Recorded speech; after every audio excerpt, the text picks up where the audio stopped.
When you work in tech at Cox, you get to do meaningful work every day.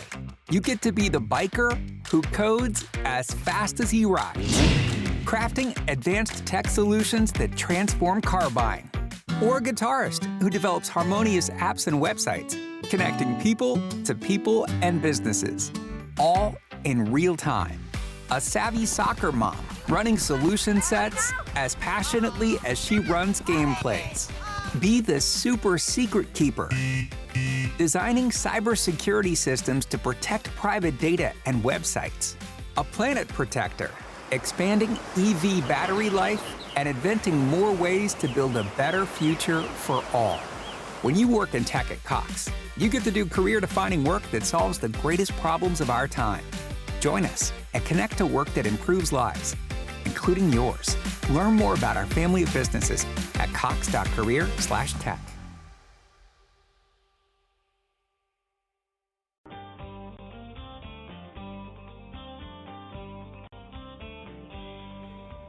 The best late-night conservative talk show in America, Sackheads Radio. And listen, there are no people better on the air to give you the best in conservative talk than Sackhead Sean and Sackhead Clint. And we're working on the immigration papers for a certain other guy who happens to work here too. For those who are tuning in around the world to the best late-night conservative talk, Sackheads Radio. Sack News. Sack News.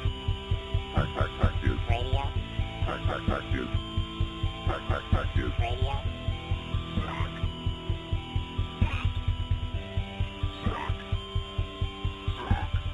The best late-night conservative talk show in America. In America. In America. And in this web was a large, I'm pretty sure it was the biggest spider I've ever seen.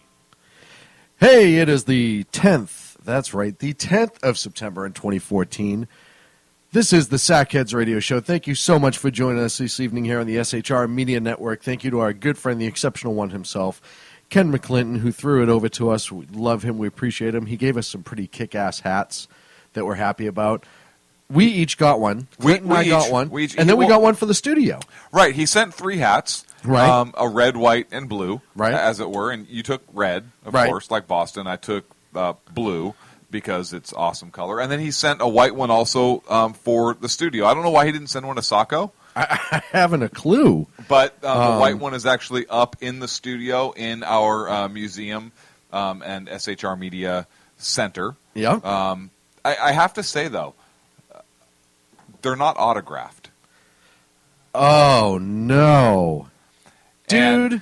And I think it's because he thinks we're white. So clearly this is a racial statement being made by Ken. I don't know. Did anyone else? Wait. Did anybody else get a signed hat? I want to know. Ag in the chat room. We have Dan in the chat room. A couple people in the chat room. Did you guys get a signed hat? And if you did, tell us now, because I smell conspiracy. And if you don't remember, because Ken hasn't joined us in a while on the show, and I'm kind of calling him out on it. Because he doesn't like us but if you anymore. If you don't remember who Ken is, which I don't know how you don't, but this is his intro. Hey, boys, look what I got here. Hey, where are the white women at? So...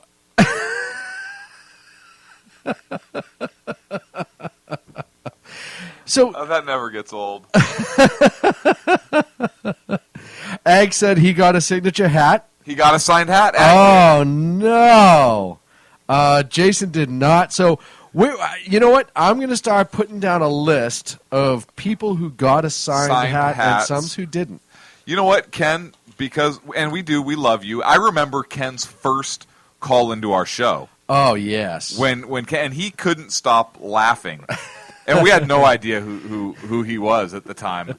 And I swear I remember that call. I remember we were in the lair. That's how long. Yeah, that was a long time ago. That's how long we've been. I think it was early in our BTR career. It was right at the very beginning. We just jumped from podcasts. Yep. And we just jumped over to the live audio on BTR. And I remember Ken joined us, and I think I found Ken earlier in the night, and we were talking, and then he joined us afterwards. And yeah, I remember we just had a gigantic giggle fest. Yeah, we were like 13-year-olds that were just looking at like the sex ed book for the first time. Yeah, no, so it's a long time coming, and I'm glad we finally got the hats. I'm a little hurt that it's not signed. You know what? I'm not. You know why? Because look, we've known Ken for a long time. We have history. We do have history, and I know and we love Ken. Because I think the label said, and I'm not sure, but I believe it said one of two. So I'm sure the second package is an autographed photograph of some kind for us to frame and put up in the studio. Earlier on his show tonight, he was playing Living in America, and Right. I immediately flashed to Rocky IV. Uh-huh. And I told him that he has to get a headshot or some sort of publicity shot with him dressed like Apollo Creed just before he fought Ivan Drago. And he asked with or without the boxing shorts, and I said obviously without. Whoa. Without meaning a robe or without meaning without? Without. Well, But we couldn't post that, so let's go with the boxing all right, let's shorts. go with the boxer shorts. Ken, that is your Sackhead challenge. That's your challenge from the Sackheads, and I'm sure we will get one in return. I'm sure we will. But we are challenging you to get that picture taken and get it out there. Right. I think that's a good one. With a bonus, find a look-alike Drago. Oh, we can use Sacco. No, I didn't say Chewbacca. I said Drago. Oh, right. Sorry. Yeah. I didn't say Ewok. Oh, I can't do it. But I think that would be one of the best publicity shots going. I really do. With his humongous And then smile. send it to Putin, autographed. Dude, yes. Or even better yet, get someone to sponsor the flight and we can all go hand deliver it for you.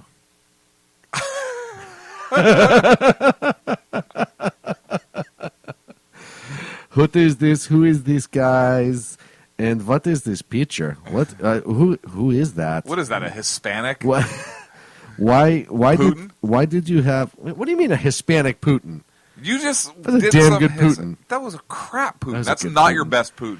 Oh, You've done Putin, not in the sexual way, because that's gross, but you have done Putin impersonations, and you've done Oh man! horribly every time. But this one was definitely Hispanic at one point. Fine.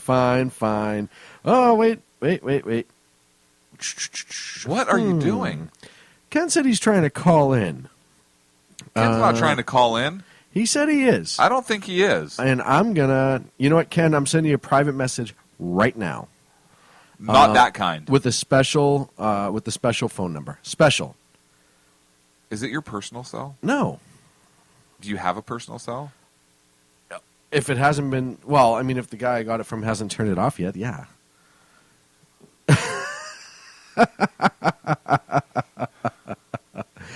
Oh, man. So much to talk about this week. No, we don't. We don't have anything to talk about. We still have 2.5 minutes in General Jackass. I didn't say we were going to segment. jump into it. You started going down that path, and I don't appreciate such shenanigans. It's been a rough day. Come on. What are you wearing right now? A pair of slacks. That's it. Under that. Hair. That's awesome. Prove it. Right. Oh. Where did this go? And what's up with banning me from chat? I didn't ban you from I cussed chat. out 4 people. I did not. And you banned me from I did chat. not ban you from chat. Then you don't listen. Oh, no, wait. Because I didn't turn it on. When you work in tech at Cox, you get to do meaningful work every day. You get to be the biker who codes as fast as he rides, crafting advanced tech solutions that transform car buying. Or a guitarist who develops harmonious apps and websites, connecting people to people and businesses, all in real time. A savvy soccer mom running solution sets as passionately as she runs gameplays. Be the super secret keeper, designing cybersecurity systems to protect private data and websites. A planet protector, expanding EV battery life and inventing more ways to build a better future for all. When you work in tech at Cox, you get to do career-defining work that solves the greatest problems of our time. Join us and connect to work that improves lives. including yours. Learn more about our family of businesses at cox.career/tech. If you're a maintenance supervisor for a commercial property, you've had to deal with everything from leaky faucets to flickering light bulbs. But nothing's worse than that ancient boiler that's lived in the building since the day it was built, 50 years ago. It's enough to make anyone lose their cool. That's where Grainger comes in. With industrial-grade products and dependable fast delivery, Grainger can help with any challenge, from worn-out components to everyday necessities. Call, click Grainger.com, or just stop by. Grainger, for the ones who get it done. For you is not the same as banning you. That is the you same. Neanderthalic moron. It's not my fault you can't figure out Listen, a computer. I can, but just not with the button thingy. The button thingy. Right. And the typewriter that's attached to it. Oh, we are just... Oh, man. Is Ken calling or what? I don't know. I don't know. Oh, finally. Oh, wait. No, that's me. Is that really you calling us? No. Or is the exceptional I one don't even himself? have our phone number. This is Bob Oh, Nantucket, there he and is. This is listening news. Our big story. Mr. Yes. GNU found his new GNU, and he's good news about it. That is all. Are you saying Thank so much. GNU or GNU'd? Look what I got here. Hey, where are the white women at? You know, I would never have done that on my show.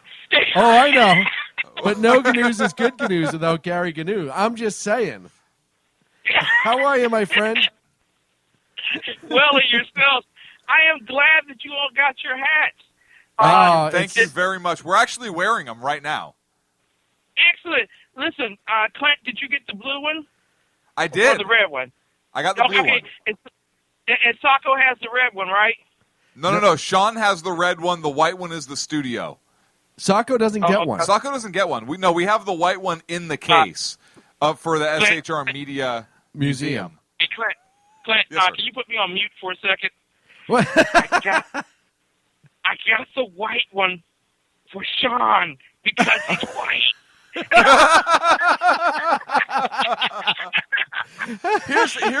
Here's the problem, Ken, and listen, it's just you and I talking right now, okay? So this is our secret. Sean put the white one on, and I couldn't tell where the hat began and he ended.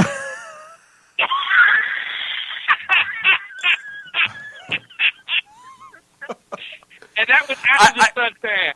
Yeah, I looked at him, and I said, Sean, when did you get the exceptional conservative show tattooed on your forehead? And he said, no, these are the hats Ken sent. But I don't want to tell him that. I don't want to hurt his feelings. And I certainly don't want to let our audience know how white Sean is in fact. So let's just keep that between us.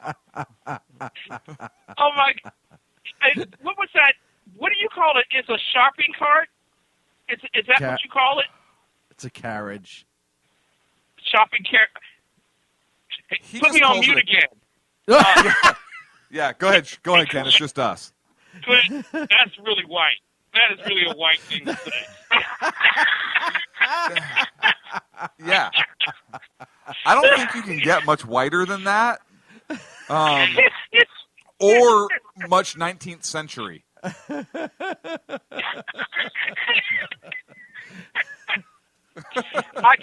want to tell you guys, I really love you all. I just think you're the greatest guys on the face of the earth. Your show is just awesome. I love listening to it. And I swear I'm going to get you guys back because my wife listened to the July 30th show. All right? And at the beginning of the July 30th show, you all made a reference to me being bipolar and off my meds. Hey, Ken, just for the record, I don't remember, but that sounds like something we might say. Yeah. That's an unconfirmed report, Ken, so we're going to have to pull some audio, and we may or may not go U.S. government, so we may not be able to find it. We had a server that crashed. Whoa! Oh, and don't forget the hardware. What is that? I think... What did Sacco do? Did you just try and find that clip and the thing just blacked out, right? No offense, Ken. I didn't mean blacked out like racially because you're black. I just meant like it quit on us. Not because black people quit. Listen, I'm getting myself in trouble here. I just meant it stopped working. I don't know what that was, to be completely honest with you. Here's one thing I do know. Sacco did something wrong that caused that. That's all I know. And that and an F-16 just flew over. So I don't know if the two are related. Listen, I like to thank everyone from the Ku Klux Klan, Inc., who are standing outside my door now asking for white hats.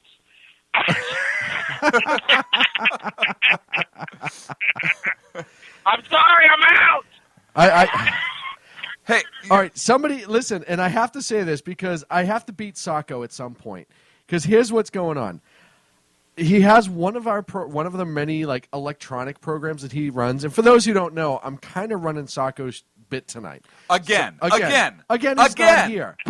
But something's ringing, and I don't know what. It's your phone. I don't know what it is. It's your phone. I don't know where it's ringing from or what it's ringing to. I just know I'm getting a ringing sound. There it is again. Nobody else is hearing it, Sean. Have you been drinking? No, don't tell me that. Sean, nobody hears anything. There's nothing playing. I hear phones. I hear airplanes and choo-choo trains. Hey, Ken, have you been to Berkeley this week? And here's why I ask. The Berkeley City Council voted 5-0, I believe, for free marijuana for those folks who can't afford it. Okay, then who was the guy who voted against it, since it was 5-0? He was the obligatory white guy. Yeah, and he didn't vote against it. Yeah, so that's the Berkeley City Council. Unanimously, medical marijuana dispensaries have to give 2% of their stash to patients, quote unquote, who make less than $32,000 a year. It's basically a marijuana welfare program. Listen, if these guys don't understand what it means to have a stash, okay, apparently they've never had a stash because you don't give it out to people, okay? It's not a freebie. It's not something you just hand over to your friend and saying, here, because we're friends, I want you to have some of my Coke. No, it doesn't work that way. No, you got to put some. This is what I'm sorry, dear. This is what I heard from a friend. Don't hit me. Don't erase me. Ken, don't erase me, bro.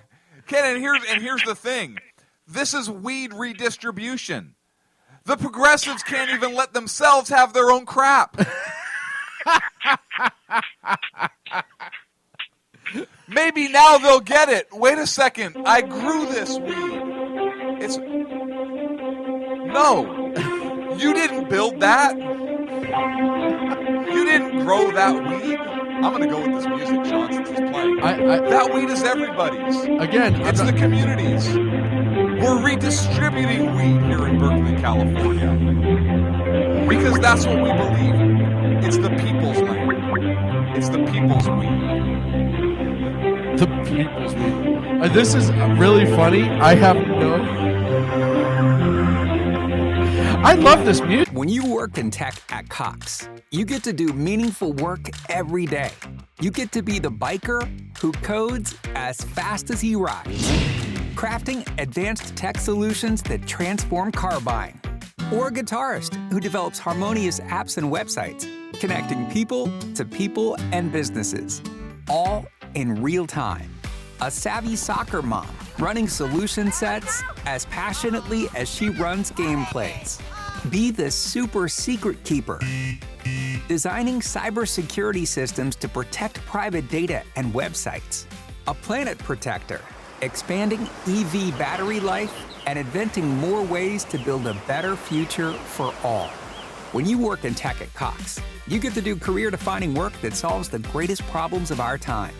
Join us and connect to work that improves lives, including yours. Learn more about our family of businesses at cox.career/tech.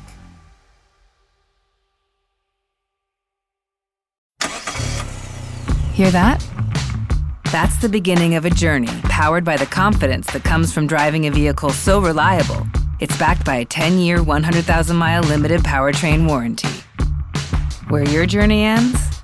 Well, that's up to you. Visit your local Kia dealer today.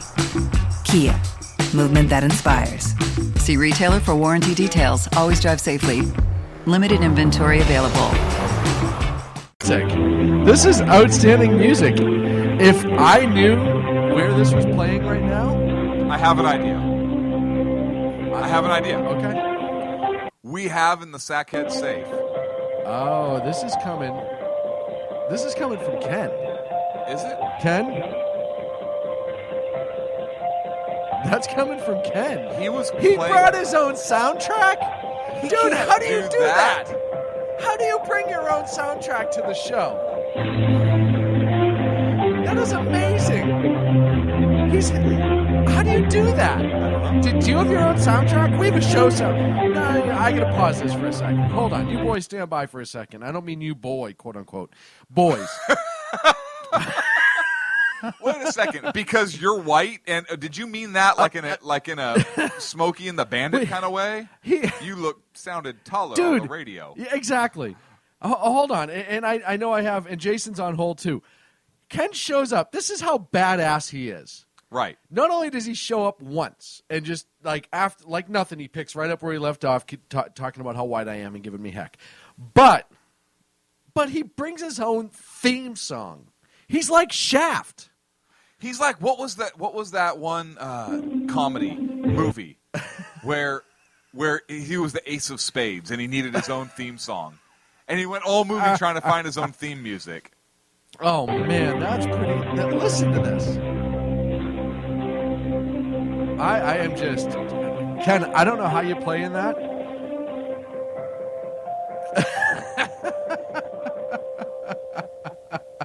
Ken, I don't know how you're doing it, but I'm proud of you because I can't even figure it out. So, oh man, did he leave us? He left us. I think he played music and He played his own departure music. He had his own play-out music. I'll tell you something, folks. That's is class. Radio in motion. That is class, just so you know.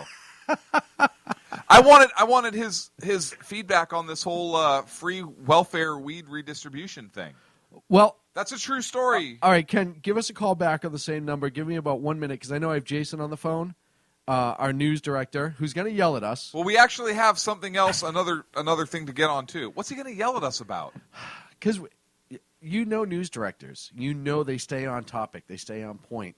I wrote the board. It's general jackassery still. 7 minutes over, 8 minutes over. But I got a story in there. Jason. He should like that. Jason, are you there? Yes. I did the story. I am here.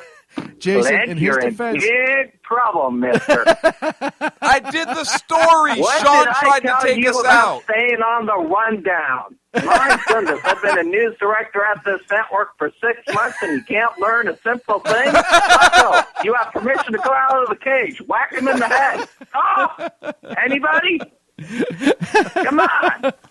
This is pandemonium. What is happening here tonight? Well, and Jason, in our defense... This is the asylum. Jason, in our defense, when Ken shows up with his own theme song as the caller on our show, it screws us up completely. And it's his own outro. He played himself off. After the story. How do we deal with that? Listen, you need to come up with a strategy to deal with that. We were outflanked on four way to sides. handle the exceptional conservative. Sorry, that's not my forte. I handle the news. Last time I checked, Sean was the one who handles Alan around here. Hey, Jason, real quick, your show is, I want to just plug your show. It's moved to 5 p.m. Pacific here on the SHR Media Network. You're doing a great job. You're an outstanding news director. We're so glad to have you on board. We cannot thank you enough for all the hard work you do. Folks don't realize how hard Jason works behind the scenes. Jason and I talk usually 10 to 12 times a day. Without exaggeration, Jason, am I wrong? No, you wouldn't be wrong, and then email it's even more. Yep. So if you guys want to know the news and you really want to know what's happening in the world and you want to get the straight scoop, you got to listen to the Evan Miller Report. Those two boys have it figured out. Outstanding young man. And Jason, His name's Jason. Who's Evan Miller? That's Corey. It's That's Jason Corey and Corey. Evan, my co-host, you big dope. So it's not a name like Evan Miller? Like you guys had a love child, named it Evan Miller, or what? No, it's just How does this even the work? name of The our show, program that where we are came you up taking with. this right Show's now, actually Jason? I'm so confused. Been on longer than we've been on the SHR Media Network, if that's hard to believe. Hey, Jason, I have to wake Clint up about 5 minutes before the show starts and put him back to bed immediately afterwards. So there's some things he's just not privy to. Listen, I like my story better of how that. A little too much marijuana there, Clint. Go put the pot back in Hey, the don't drawer and judge. put your It's ego legal in along this with state it, man. when it's Come on. medicinal. That's right. He needs You're to take his medicine. You're worse than the boys on Jack over in Bryn, I got to tell you.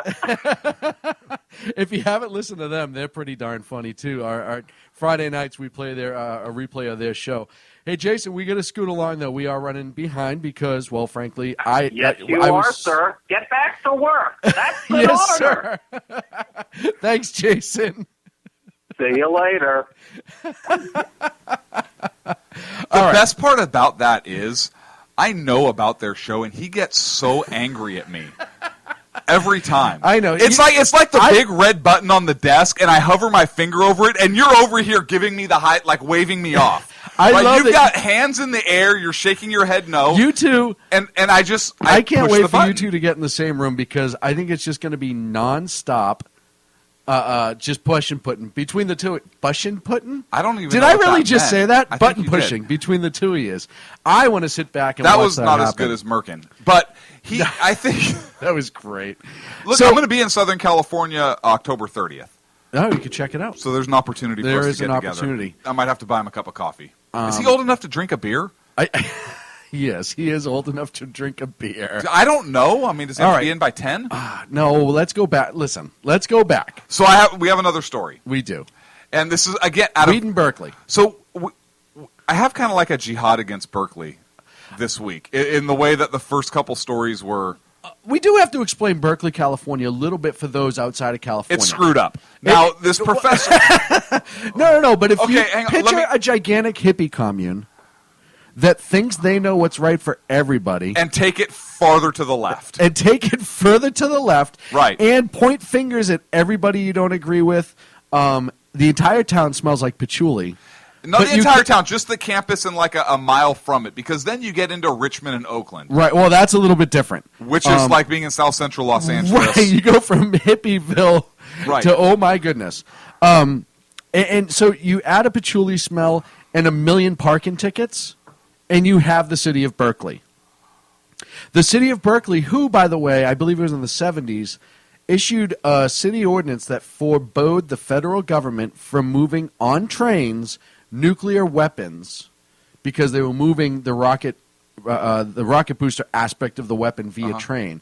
Forbade it, passed a city ordinance, and then every single time it passed through would issue a citation to the federal government. Now Taxes is 100% free when you file in the TurboTax app if you didn't file with us last year. Oh, yeah? Yeah, just do your own taxes in the app by 2/18. What if I have lots of forms? All good, all 100% free. What if I had 3 jobs? Still 100% free. What if I once saw Bigfoot? That has nothing to do with taxes, so still 100% free. Now that's what I'm talking about. Now this is Taxes. See if you qualify in the TurboTax app. Excludes TurboTax Live, must start and file in app by 2/18. Joe Montana here. In my football days, I knew the importance of a strong defense. Now I'm sharing how you can help defend your health against pneumococcal pneumonia and invasive pneumococcal disease. Are you 50 or older like me? The CDC now recommends vaccination against pneumococcal disease. Even if you're healthy, your age puts you at increased risk and over 6 times greater risk of hospitalization with pneumococcal pneumonia than adults under 50. Schedule your appointment today at vaxassist.com. Sponsored by Pfizer. That is the city of Berkeley, folks. That is how hippie it can get. So now we know about the free socialized weed. Berkeley is out of their minds. So now here's another great story. So I saw this story. This is from the Sacramento Bee, which is okay. The Sacramento Flea. So picture if Putin had a newspaper, and then take it further commie than that, and wrap it up in Berkeley logic, and that's the Sacramento Bee. And this was on their website, sacbee.com, and I hate plugging them. This is where the story came from, under their viewpoints section. And the title of the article is Monument Needed for Lives Lost to Killings by Law Enforcement. Whoa. Well, it's a huge epidemic. I mean, you know that law enforcement just goes around. I see them all the time. Right. They go around willy-nilly. They look at somebody. When will the death squads end? And just execute them. When will the death squads end? I don't know. I thought we did away with this in Germany, but apparently not. The U.S. is horrible. So this James Rule, who is and this is according to the picture on the website, and you can just look at the guy and know he's a douchebag, has been living in his ivory tower forever, and he is a, quote, distinguished affiliated scholar at the Center for the Study of Law and Society. Oh, well, that sounds miraculous. At the University of California, Berkeley. So this distinguished affiliate scholar from the Center for the Study of Law and Society basically says the unending succession of civilian deaths from lethal action by law enforcement agents has created a national wound that seemingly cannot heal. And there's a bunch of BS bullshit tirade that he goes on. And he goes on to talk about that he believes that there should be a monument on the Washington Mall. Oh, yeah. Or some equally prominent site. No, you know what? Let's just put it right next to the World War II Memorial. Let's talk about loss on a real level. Or the Washington Monument. The Washington Monument. Gettysburg. Vietnam Memorial. It can go right in there. Gettysburg. Right. How's about over the Peace Officers Memorial? Oh, that's a good one. That's a good one. Why don't we right do there. this? Why don't they level the Peace Officers Memorial, and because obviously they're just a bunch of thugs and murderers, right? And put up the monument to those murdered randomly by law enforcement. For no apparent reason For no apparent reason whatsoever. Just because they existed. Right. But now, he's reasonable. Such a monument... I love how you throw that in there. Such a monument, he says, on the Washington Mall or some equally prominent site would name no names. Or cite no specific incidents. Well, yeah. Because they're so rare, they'd be like, what, one name on there from the 1800s? It would take no stand on the rights and wrongs of any particular death. Oh, yeah.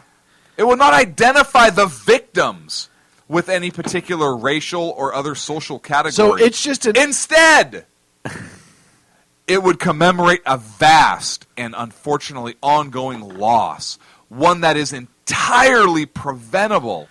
It would be a somber and sobering statement of the tragic gap between our professional ideals and the day-to-day realities of American life. Let me ask you a question. Let me ask you a question seriously, and I mean this from the bottom of my heart. Did you take the trash out tonight in the studio? Yes. Monument is done. I've already completed it. You've completed it. It's sitting out front waiting for the garbage man. No, the monument's completed. No, because that's not like excrement, right? I mean, that would be a monument that could complete. But it's close. I guess, I don't even think it's... I guess we could go to like a cow farm and just get piles of it. Right. And then we can like bronze it. I wouldn't even bronze it. That's good money. That's good metal. You know, this is a further divisive. And this guy, listen, I hate to say it, but this. Oh, Ag has a good point. If we should have cleared out Sacco's cage. And real quick, I got to play this. We do have quick breaking news. Jason Miller just sent this to us. The NFL has ordered an independent investigation into the handling of the Ray Rice incident. Just so you know. It's totally different. It's totally different. Where is it up there? It's not on the board. I actually had it on my phone. So don't look at me like I'm a jerk. I'm actually had it on my phone to break in and actually do a breaking news thing. Well, why didn't you flag me? I tried. We're having an in-depth discussion NFL right now. Flag? Why didn't you flag me? Yeah, I get it. That's nice. So let's get back to this idiot. This is a further divisive act to try to lessen the importance of law enforcement, try to turn them into these evil, like the mainstream media did in Ferguson, these over-the-top bandits, essentially, who are out just randomly killing people all over the place. And really also takes away from the loss of the law enforcement officers who've been killed. And listen, we can go on discussions time and again about cops who go too far, the federal government who goes too far, back and forth. As I've said before, and the studies out there, 99.4% of law enforcement officers fit the uniform they wear. Yes, will you always have that minute percentage who goes too far is inappropriate. Yes, and when you dissect that, there is no specific racial leader, so it's not even a black-white thing. It's just that when you break down society, there will always be a small percentage in every job that does the wrong thing with the power that they have. Look at Congress. I think that sums it up right there. So when you say that you're making accusations against the people who are the first ones to come and save lives most of the time. Mm-hmm. And tomorrow, the anniversary of 9/11, this takes even more. And you want to create this memorial for a false allegation against those heroes who go out every day. Or these killers, these thugs, these murderers, these violent criminals. Yes. That law enforcement had to stop. For example, Ferguson. Prime example. That poor innocent boy who tried to take the officer's gun and kill him, and there's pictures of him with guns, and he was ended up being a violent individual. And what? But within a day and a half, everyone was absolutely slamming the law enforcement officer and not waiting. And now it's funny. You see the news now, and when more and more is coming out that actually justifies the officer's actions and clears him from any wrongdoing. Mm-hmm. Where's the media now? Where's the Reverend? Either one of them, Sharpton or Jackson. Where's CNN running down the street interviewing people who saw the whole thing, quote unquote? Right. Where are they? They are nowhere. No. Because this is Trayvon Part 2, a person they thought they were going to turn into this pedestal. Hardy fiber cement siding is proven to withstand water, pests, and fire better than wood-based siding. And it looks better while doing it. Hardy siding has been chosen for 10 million homes and counting. See the proof at jameshardy.com. Are you 50 or older? This news is for you. The CDC now recommends you get vaccinated against pneumococcal pneumonia. Even if you're healthy, your age puts you at risk. People 50 or older are over 6 times more likely to be hospitalized with pneumococcal pneumonia compared to adults 18 to 49. Just one shot can help protect you. Learn more and schedule at vaxassist.com. That's VAXassist.com. Sponsored by Pfizer. And push up as this victim of how just horrible society is to black people and black young men. Law enforcement. Yes. Right, and white people. But society in general. And white people. White people in law enforcement along with society. Right, white society. White society allows the poor young black man to just be murdered and nothing's done. And then to find out that that's just not the case, all of a sudden, it goes nowhere. I thought that would fire you up. We're up against a break. We don't have Sacco.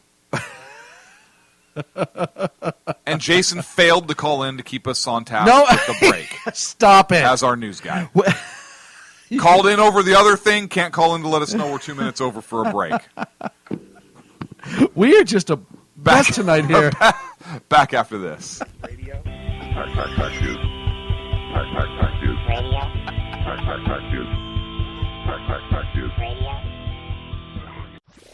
Conservative media done right. You're listening to the SHR Media Network. How you doing? John Grant here. When I'm not slaving over a hot microphone on the 405radio.com Saturdays at 10 a.m. Eastern, I check out Sean and Clint here at Sackheads Radio. We all appreciate the best political bloggers, writers, and commentators. We either get them on our shows or we make fun of them, as it should be. So check us out live Saturdays at 10 a.m. Eastern or forever on the podcasts on the 405radio.com. This is Tammy Jackson, inviting you to join me on the Tammy Jackson Show every Tuesday night at 7 p.m. Pacific on the 405radio.com.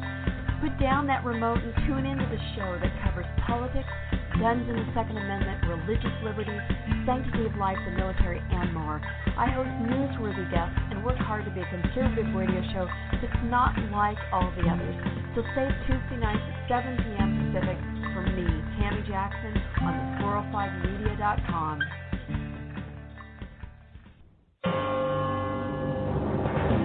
Hello, I'm Paul, a student at Hillsdale College.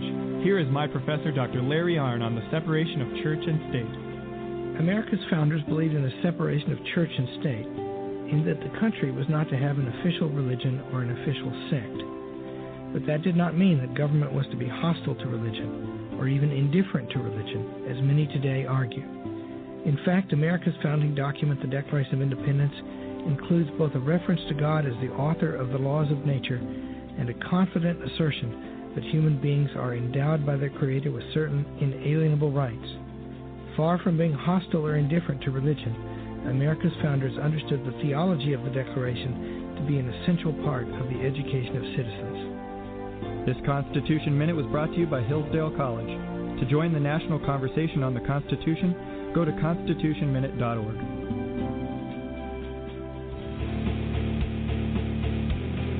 Hi, this is Rooster from Outcry Radio. Catch me here on Blog Talk Radio every Saturday night at 11 p.m. Eastern Standard Time. Or follow my blog. Now, back to the Sackheads. Conservative media done right. You're listening to the SHR Media Network. Radio.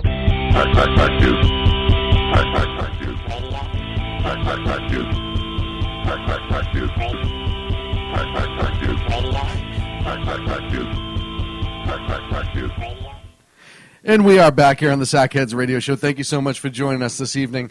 You know what's funny is when I walk away from the computer on our break and I come back and I just try to catch up on the chat real quick. Ken's yelling at me because he's going to file a complaint with Eric Holder that we cut him off early.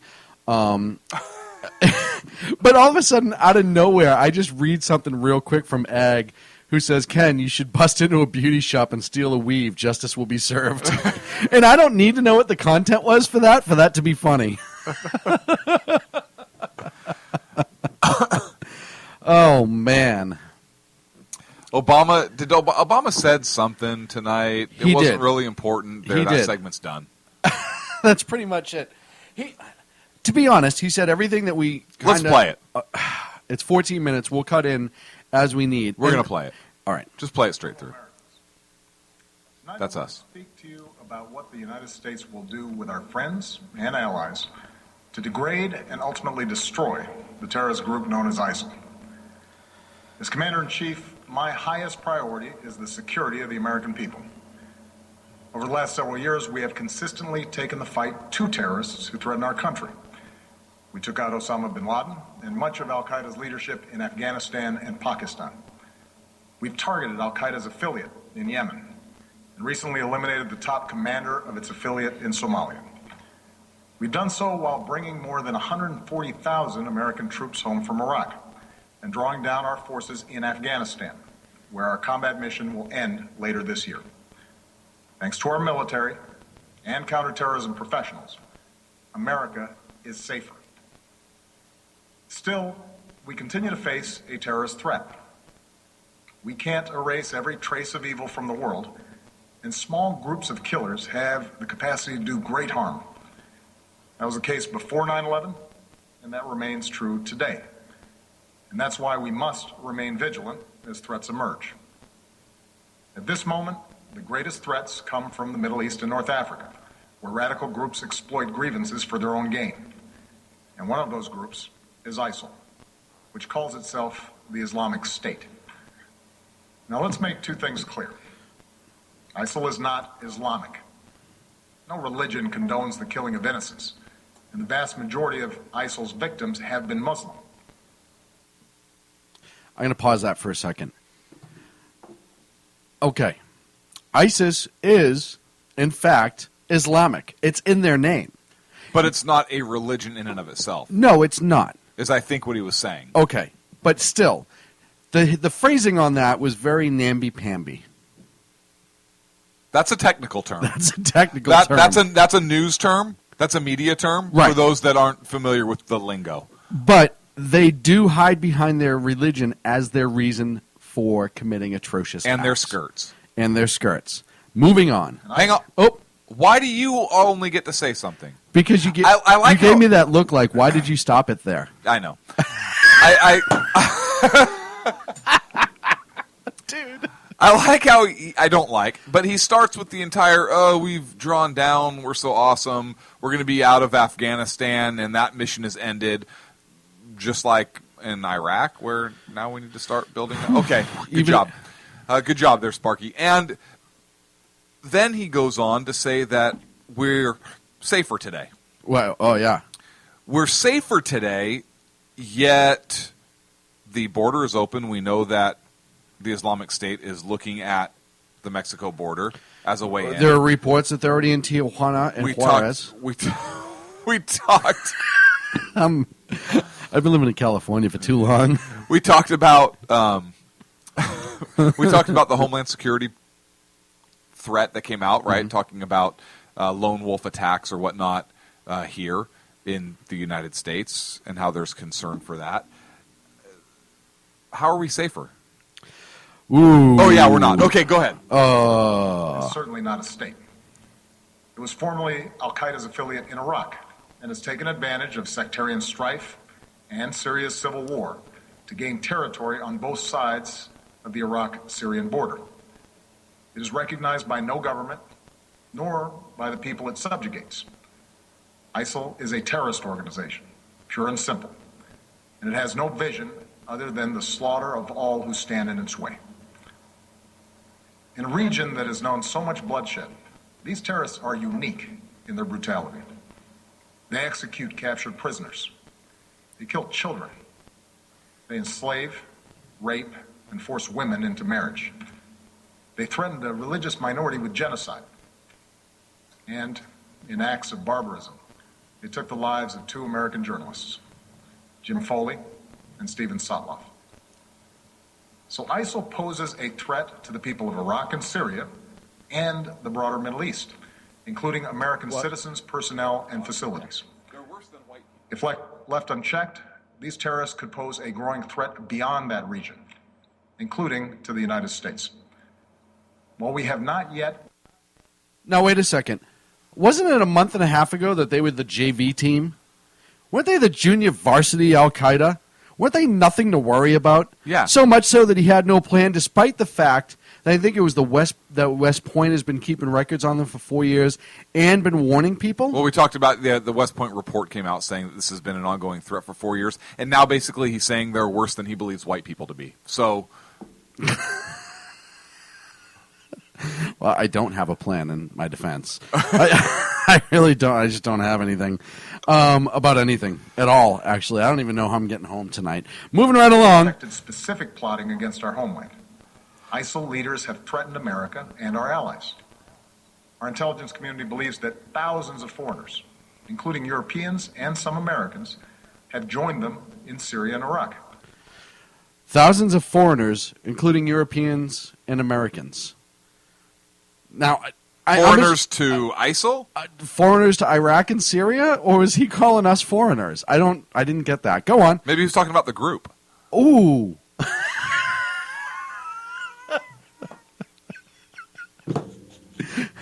They're doing Live Aid with Toto. And Styx. It's Styx. They're playing the Rain Down. Wait, Asia's over there somewhere. Wait, are you talking about the map, Mr. President? No! The tour! You know that song I love, Domo Arigato, Mr. Obama? It's a great tune. Great tune. Moving right along. Joe, Trained go drink. And battle-hardened. These fighters could try to return to their home countries and carry out deadly attacks. I know many Americans are concerned about these threats. Tonight, I want you to know that the United States of America is meeting them with strength and resolve. Last month, I ordered our military to take targeted action against ISIL to stop its advances. Since then, we've conducted more than 150 successful airstrikes in Iraq. These strikes have protected American personnel. Okay, successful airstrikes. Does that mean that when the button was pushed, ordnance went boom? Or does that mean when the button was pushed, ordnance went boom where it was supposed to go boom, and there was bad things there? Right. Well, it was successful, but we didn't get anybody. Well, the missile went off. Yeah, but, I mean, Well, listen, we meant to launch and we launched. Look, that's a success. Fox 3 success. Right. Look, it launched. Facilities, killed ISIL fighters, destroyed weapons, and given space for Iraqi and Kurdish forces to reclaim key territory. These strikes have also helped save the lives of thousands of innocent men, women, and children. But this is not our fight alone. American power can make a decisive difference, but we cannot do for Iraqis what they must do for themselves. Nor can we take the place of Arab partners in securing their region.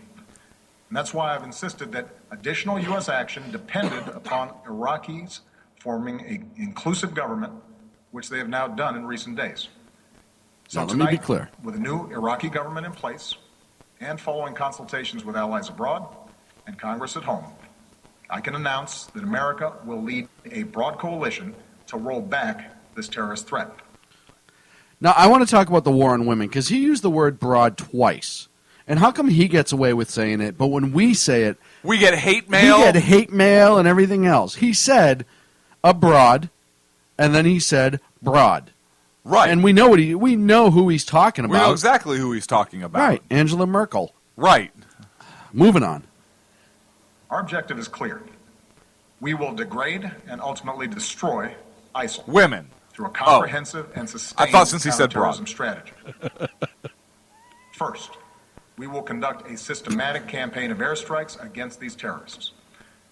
Working with the Iraqi government, we will expand our efforts beyond protecting our own people and humanitarian missions, so that we're hitting ISIL targets as Iraqi forces go on offense. Moreover, I've made it clear that we will hunt down terrorists who threaten our...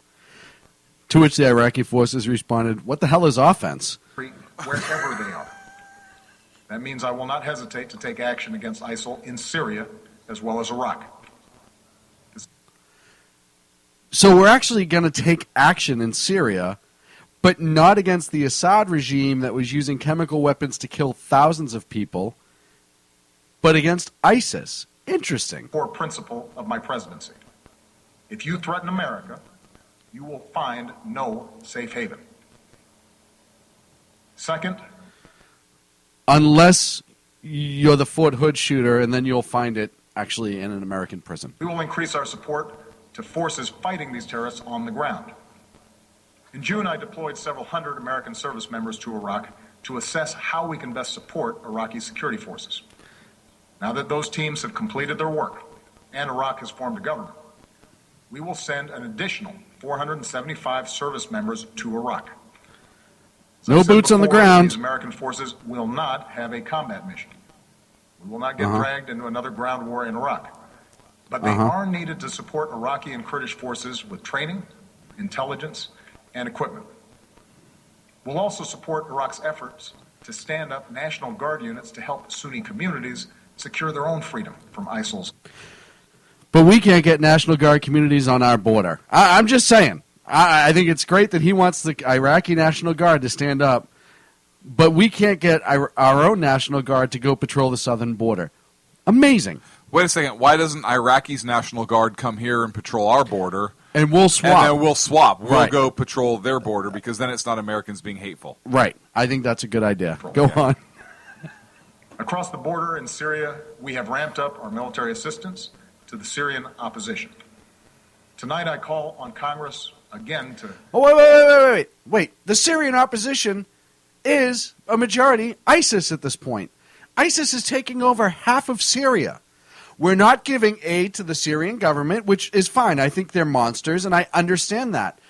Who the hell are we giving money to? Everybody. One guy named Bert? Because ISIS owns half of Syria. The Free Syrian Army is getting crushed on both ends by ISIS, Al-Qaeda, and Assad. That's three ends. Oh, that's true. Well, I meant ISIS and Al-Qaeda together. Because I said before, and I'll say it again, I think ISIS is going to absorb Al-Qaeda very shortly. And they're going to take over operations. Why and how the hell do we know where that money's going?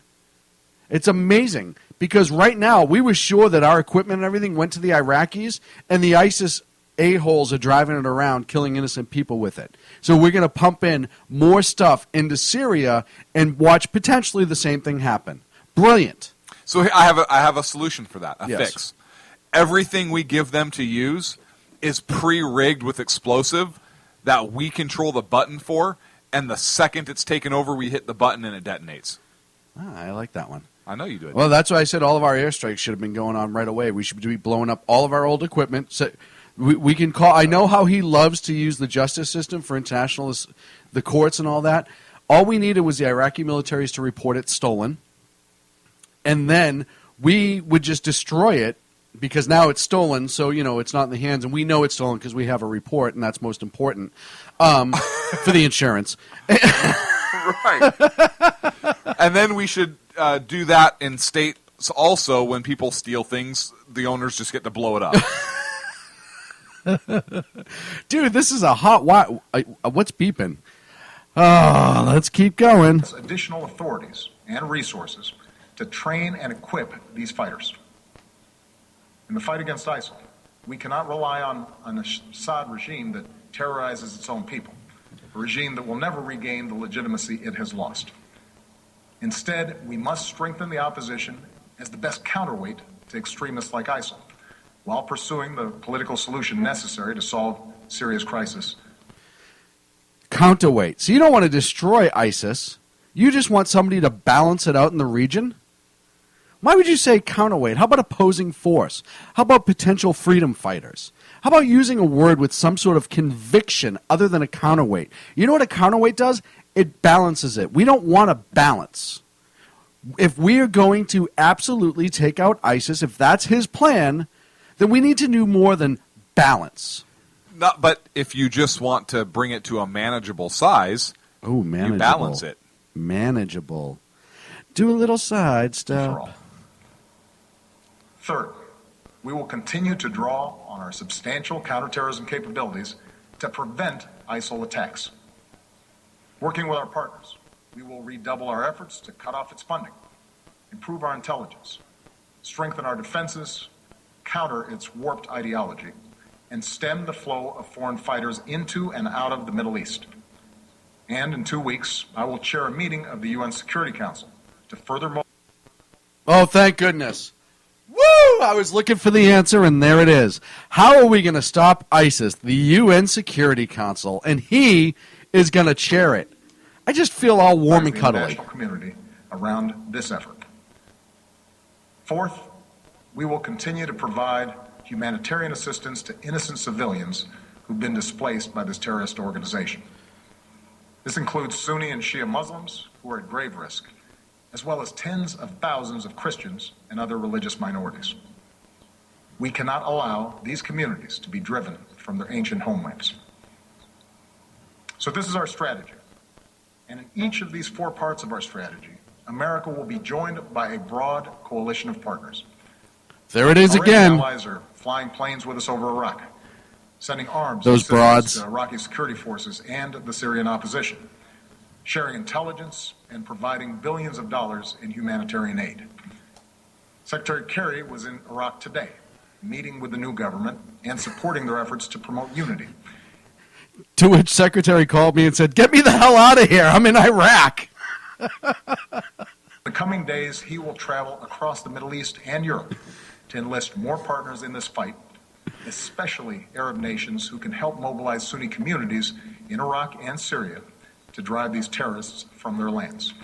Not going to happen. This is American leadership at its best. We stand with people.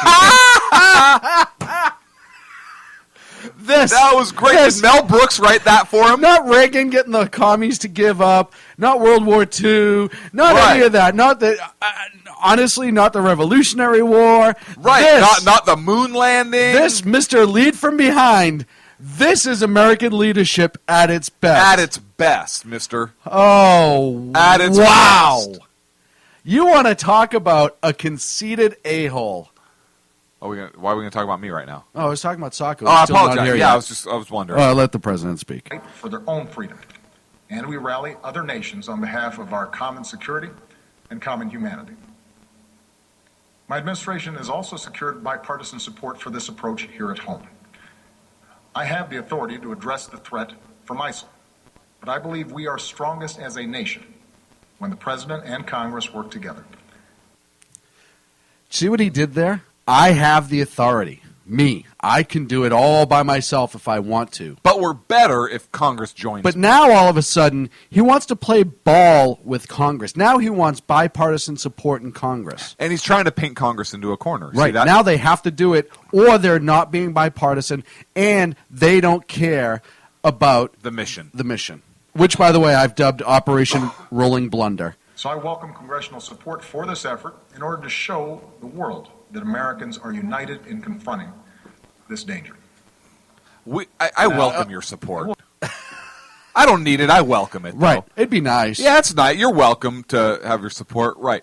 Oh, you want to? Yeah, I want to marry your daughter.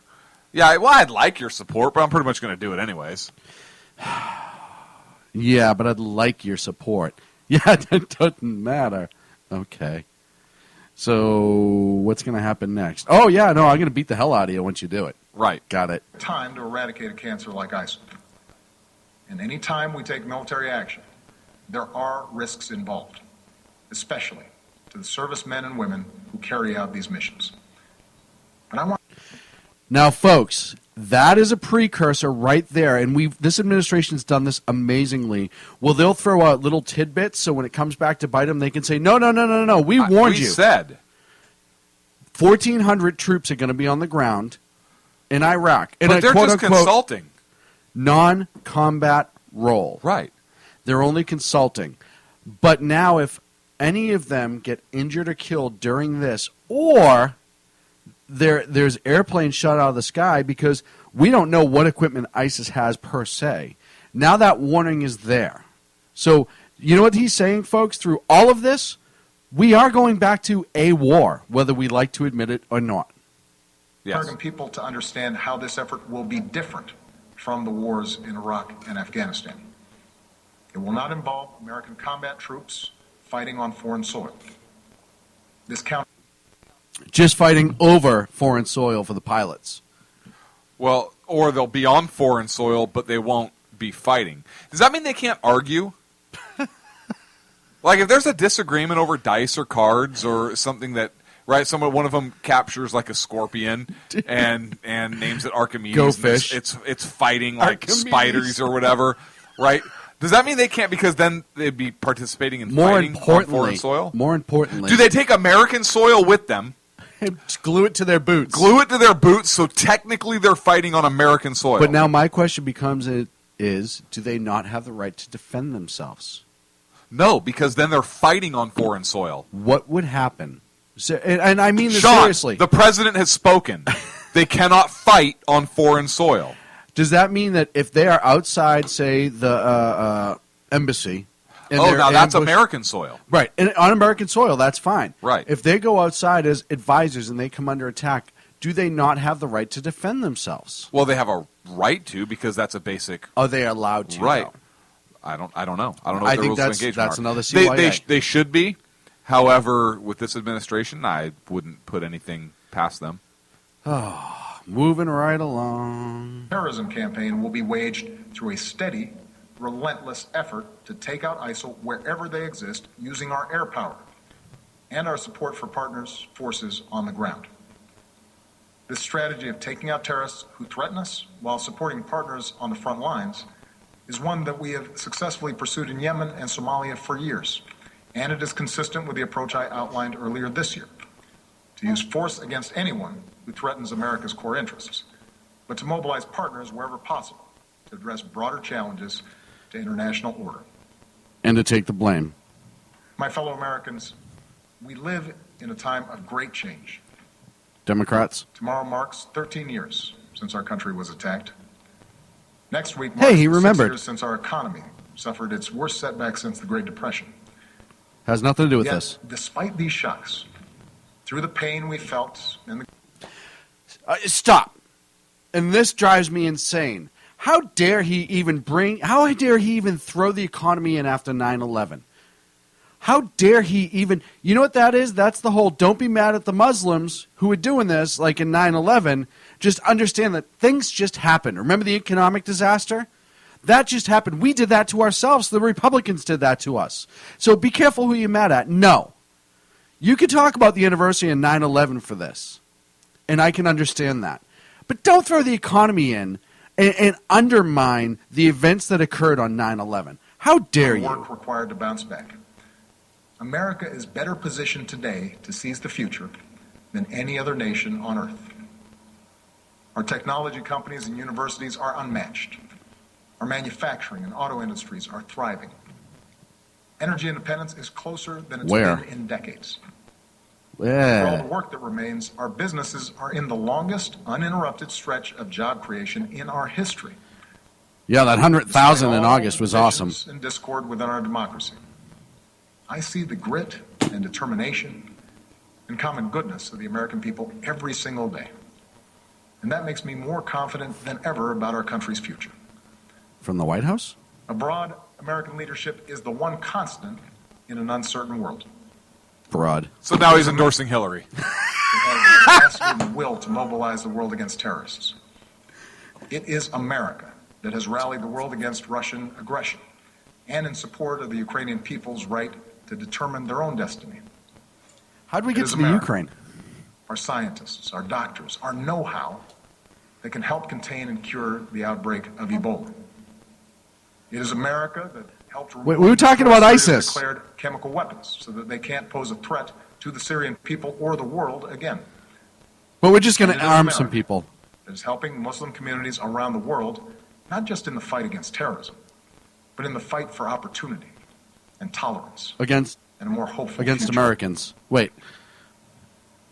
America, our endless blessings. Stop him. Stop him. Stop him. I can't listen to his diarrhea of the mouth any longer. He does not understand the first thing about American exceptionalism because he does not believe in American exceptionalism. Amen. Remember when NASA had to talk about how awesome the Muslim scientists were that helped with the space program? Yes. He doesn't believe any of this stuff he's talking. Now, let's get down to it. Real briefly. He has the power by himself. You touched on it. That's what he believes. Right. But he'd like Congress to join in. I refer him and Congress to the United States Constitution, specifically Article 1, Section 8, beginning, the Congress shall have power too. And under there is a couple things that I actually found kind of interesting. One is to define and punish piracies and felonies committed on the high seas and offenses against the laws of nations, which I would consider genocide and this type of hostile takeover, violence against innocent children and so forth, throw Nazi Germany into there, ISIS in there. I would consider that to fall under that category, that the laws of nations laws, or nature's laws and so forth, protect certain behaviors. They transcend all laws for all nations. And I think this would fit here. So Congress has the power to deal with that offense. They also have the power to declare war. It says to declare war, grant letters of marque and reprisal, make rules concerning captures of prizes, blah, blah, blah. It doesn't say declare war against another nation. Nope. It just says declare war. Yes. Period. I think Congress should declare war against the Islamic State. Yeah, ISIS. They want to declare themselves as a state, as a nation. Declare war, make it a formal declaration of war against ISIS. End it. And end it. We're not nation building. No. We're not here to counterbalance. There's no nation to build. He said it himself. Yes. We're not here to counterbalance. No. We are here. We declared war. We are here to destroy them. We are here to win, to root them out. We're here to kick ass and chew bubblegum. And we we're are all out of bubblegum. We are all out of bubblegum. That's right. They have our ball that's signed by Baby Ruth. And it's been chewed up. We need the erector set. We need the erector set. It is time to go in. You're killing me, Smalls. You're killing me, Smalls. It is time to go in and just end this and make a message. Listen. There is nothing but air and opportunity. And there went the air.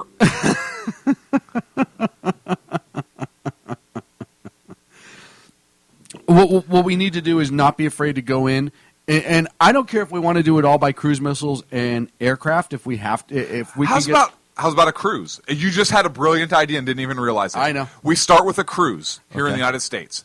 Everybody that wants to go goes. It's a nice cruise. There's party and rum on the way. We offload. We go fight. Blow some stuff up. Come back on a cruise ship. It's nice. I can tell you right now, we have 2 new listeners this week who I spoke to them personally. Kid Leo and a kid Devin that I know, who would jump on that ship so quick. Yes. You wouldn't even be able to hold them back. They would pay an exorbitant amount of money to go on that ship. Right, and the government could use that to help fund the war effort. See? It pays for itself. You see what we're doing We here? are fixing the economy and dealing with ISIS all at once. We're against a break. Why can't the government have its own private contracting service? But it's not private contracting. It's a volunteer force. Air America. Right? Here's what Congress does. Letters of marque. They grant letters of marque to individuals to take action on the land against these groups. They're protected by those letters of marque, right? The war has been declared. Look, folks, we just solved the world's problems right there, and Congress can do it. As a matter of fact, what's weird is that was all in Article 1, which Congress has the power. Mr. President, you don't have the power. Didn't say you had it. Nanny, nanny, boo-boo. Nanny, nanny, boo-boo. We're up against a break. Why are you talking still? Back in 3 here in the Sackheads Radio Show. Nanny, nanny, boo-boo.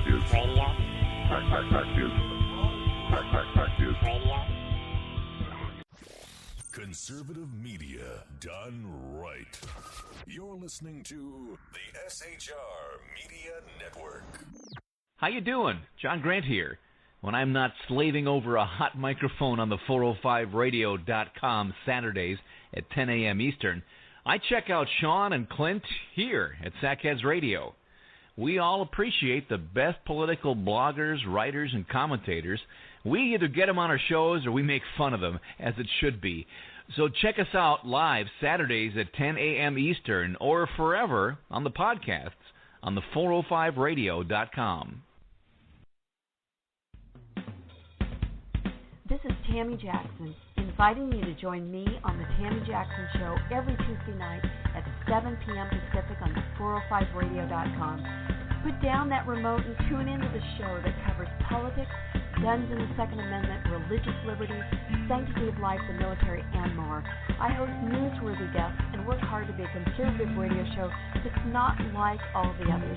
So save Tuesday nights at 7 p.m. Pacific for me, Tammy Jackson, on the 405media.com.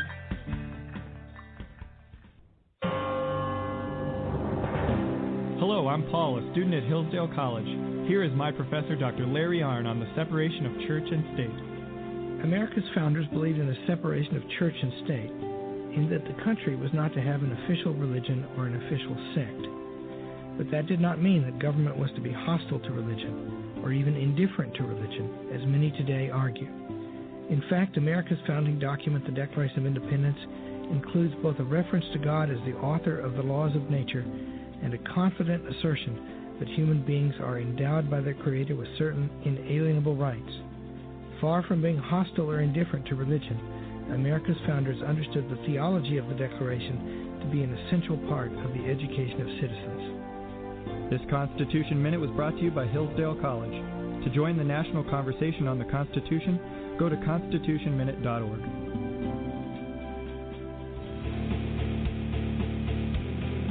Hi, this is Rooster from Outcry Radio. Catch me here on Blog Talk Radio every Saturday night at 11 p.m. Eastern Standard Time. Or follow my blog. Now, back to the Sackheads. Conservative media done right. You're listening to the SHR Media Network. Radio.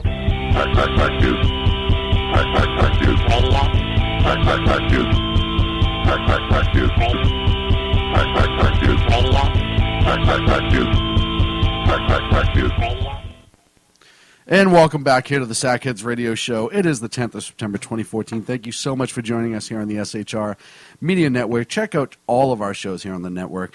The Evan Miller Report, the Exceptional Conservative Report, Rooster. I talked to Rooster this week. He thinks he's going to be back live Saturday night, so we're looking forward to that. Check out all the great writers on the page as well, shrmedia.com. So before we went to break, we were talking letters of marque, which we think is a brilliant idea. I equated it to much like what happened with the Flying Tigers in World War II. We put them on loan to Iraq and let them, all volunteer force, anyone who wants to go can, and let them take care of business. And also don't forget the Unpleasant Blind Guy on Pundit Press Radio. Check him out. Go to punditpress.com. And our good friends at Pundit Press, Dan Butcher and everyone over there, we love them dearly. We're going to have a big announcement with them coming up in the next few weeks, so stay tuned for that. But so I think that's one approach that we probably could take and end this as well. Put them on loan. Send them out. We could pull that off. That's constitutional. It's legal. And if Iraq signs on board, then why not? I still think you get a bunch of individuals that want to volunteer. You grant them letters of marque and reprisal. You just let them go over there and take care of business. Dude, literally, you'd have half the state of Mississippi and Alabama building their own boat. And Texas. Texas.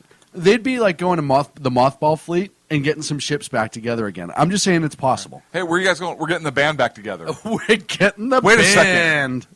How are you going to raise the Oriskany? It's in the Gulf of Mexico. I know we're doing it. Listen, we got some balloons and some helium. Just kind of stand back. We got this. It's a redneck kludge. We'll take care of it. Right. Oh, they would have no idea. We have some sham wows. We're going to dry it off. It'll be fine. Aren't you guys just going to give us some food and keep going? Nope, that's not how we do it here. Is that a standard issue gun? Nope, brought this one myself. This is a minigun attached to a giant backpack that occasionally shoots out explosive rounds, and I put them in randomly, so I don't even know where they're going to hit. But all I know is once I pull this trigger, it's stuck until the pack's empty. Okay.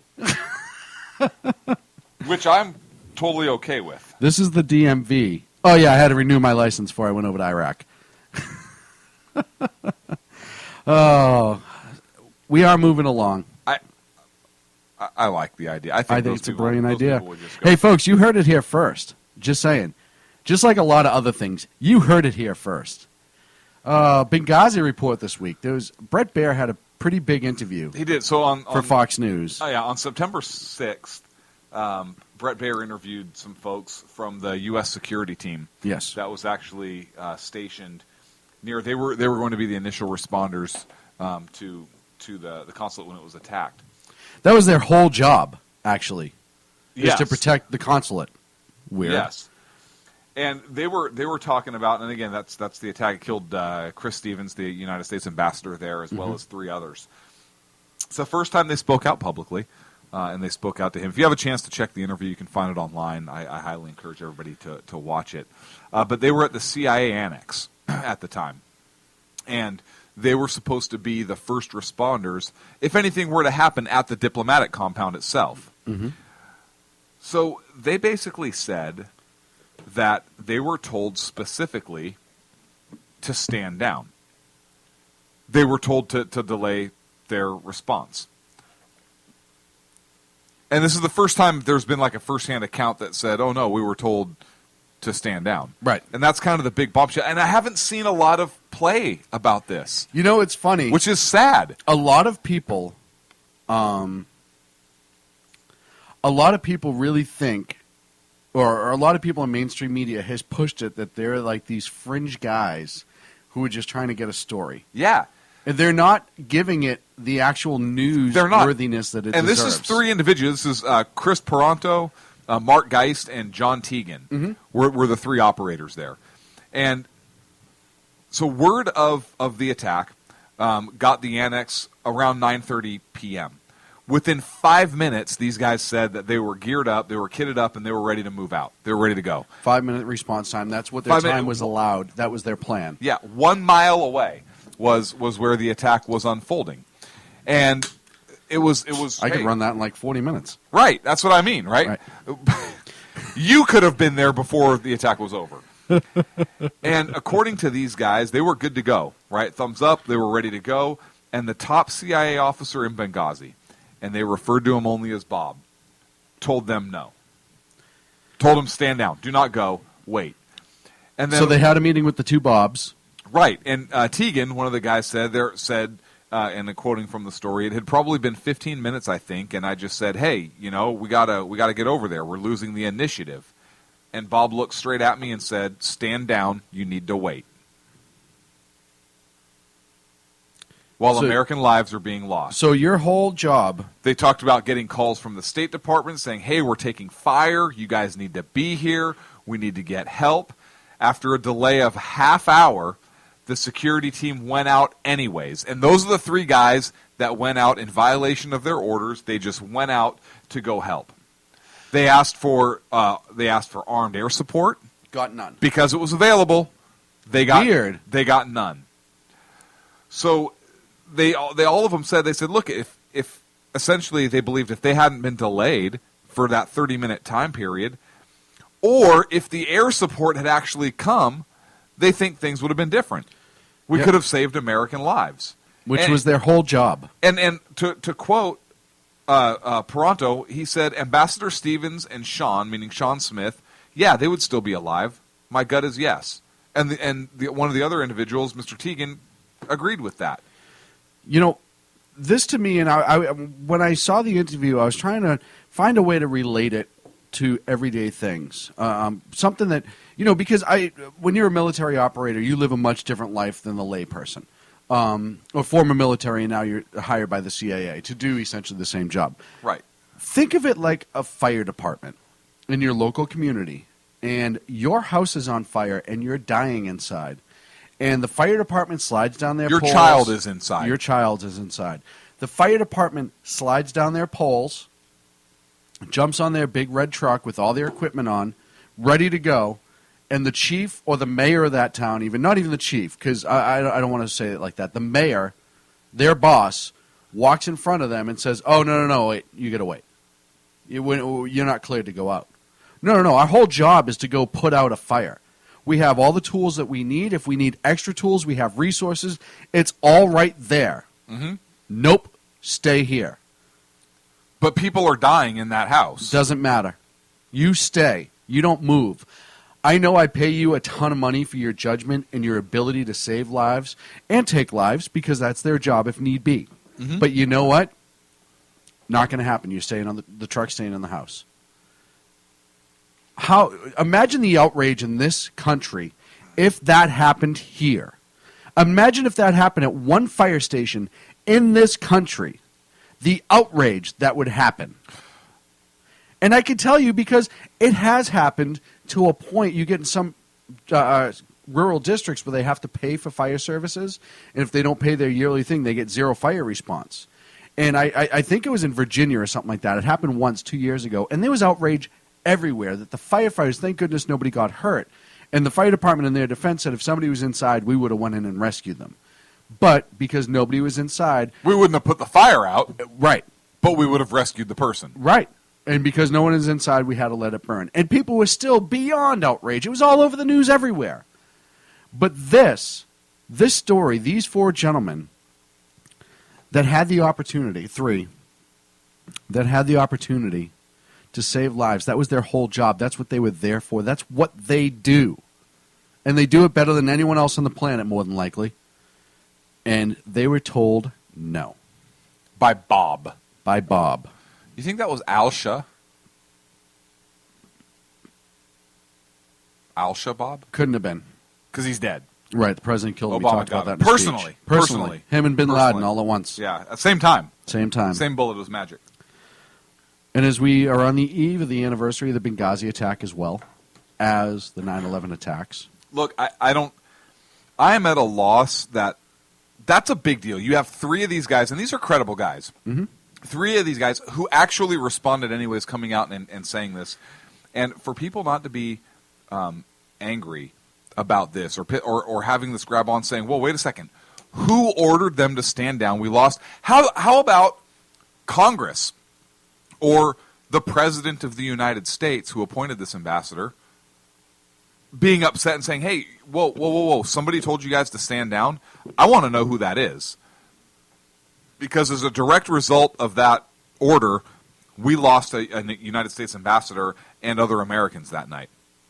Yes. Has the White House been silent? I haven't heard anything come out of the White House about this. Right. And again, you know what? If the next day, and we talk about the next day all the time because the next day is uber important as the entire story. If the next day the president went out and said, hey, you know what? There was an attack. We had 4 citizens die.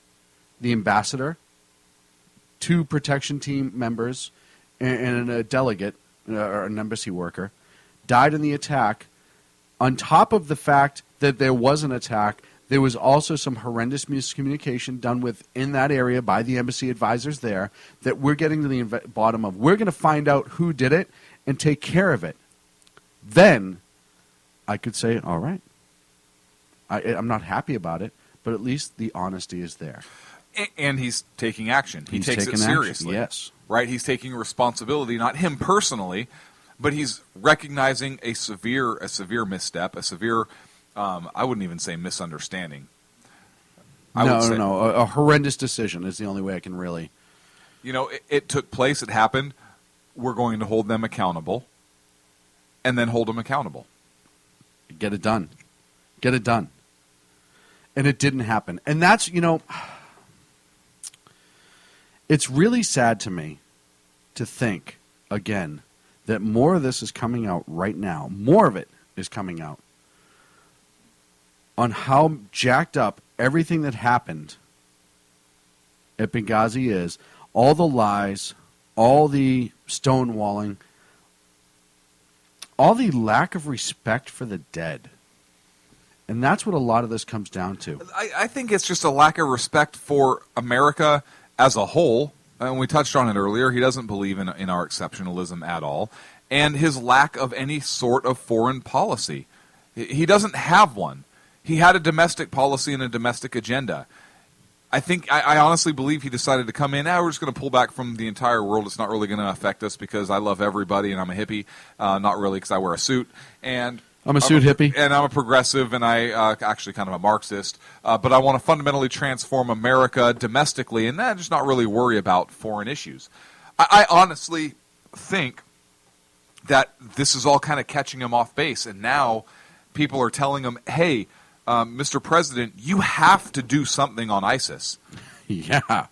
You have to. This is an international crisis, and they are interested in killing Americans. They are killing Americans, and there is a threat here to the homeland.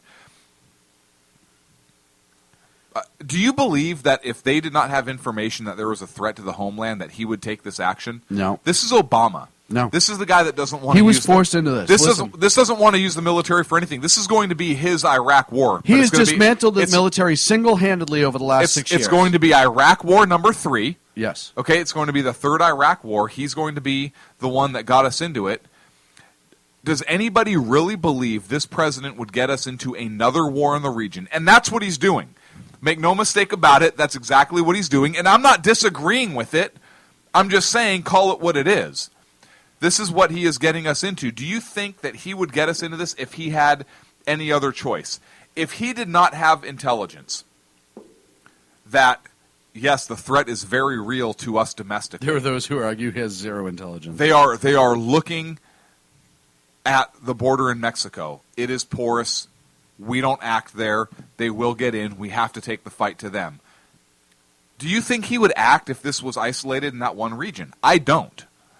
I think he has somebody somewhere telling him that this will affect us domestically, this will affect us in the United States, however that is, and we have to take action over there in order to keep something bad from happening here. And he was finally convinced of it, because now he's risking, granted, he only has, 2.5 years left, but he is getting us into another Iraq war. And he's really done it with steps that all he's really doing is pushing this off to the next president, whoever that is, because none of this is decisive. We're going to end this threat immediately. And that's where I think Congress needs to come in. Counterweight and blah, blah, blah, blah, blah. It's going to turn into a long, drawn-out conflict that's going to end up on the plate, contrary to the fact that he said how many times that the Iraq War is over. I ended the Iraq War. The Iraq War is over. I ended the Iraq War. Okay, well, good. Now you started it up again. Right. So this one's yours. You own this one. Hey, you ended the last Iraq war. Bush is out of it. You own this one. And we'll see. And we'll see. Look, I'm not disagreeing that we need to be in there because I think we do. Okay, I think we have to take action there. I agree with it. I disagree with, well, they're non-combat troops. I disagree with kind of some of the soft pedaling he's doing, but it's political. He doesn't want to get us committed into another conflict right now. He wants with to make it a non-war war. But okay, so Congress, let's talk strategy. So Congress comes out and they say, hey, you know what? We agree with the president. We need to take action right now. And as such, we're declaring war on ISIS. Right Thanks, now. Mr. President. Here's your war. Good call. We agree with you. We are now at war, officially, with ISIS. Here's your declaration of war. Sign it whenever you're ready. Sign it. No. You said this. We need to do this. But you know what? No, we're with you. You have the authority. We're here with you. In order, and listen, if there's an issue home and abroad and we have to shore up our bases around the world, et cetera, we also need to probably call up some reserves because we're going into a conflict. War. In order to have a war. We declared war. Right. A war. In order to have money freed up to go to this war, we need to do this. To get the war machine going, if need be, we need to do this. So here you go. And by the way, we're manufacturing ammunition for the civilian markets just in case that threat comes over the border while our forces are deployed. And we're granting letters of marque and reprisal to any American citizens that want to go fight. What's wrong with that? Nothing. We'll give it to them at a discounted rate. Really discounted.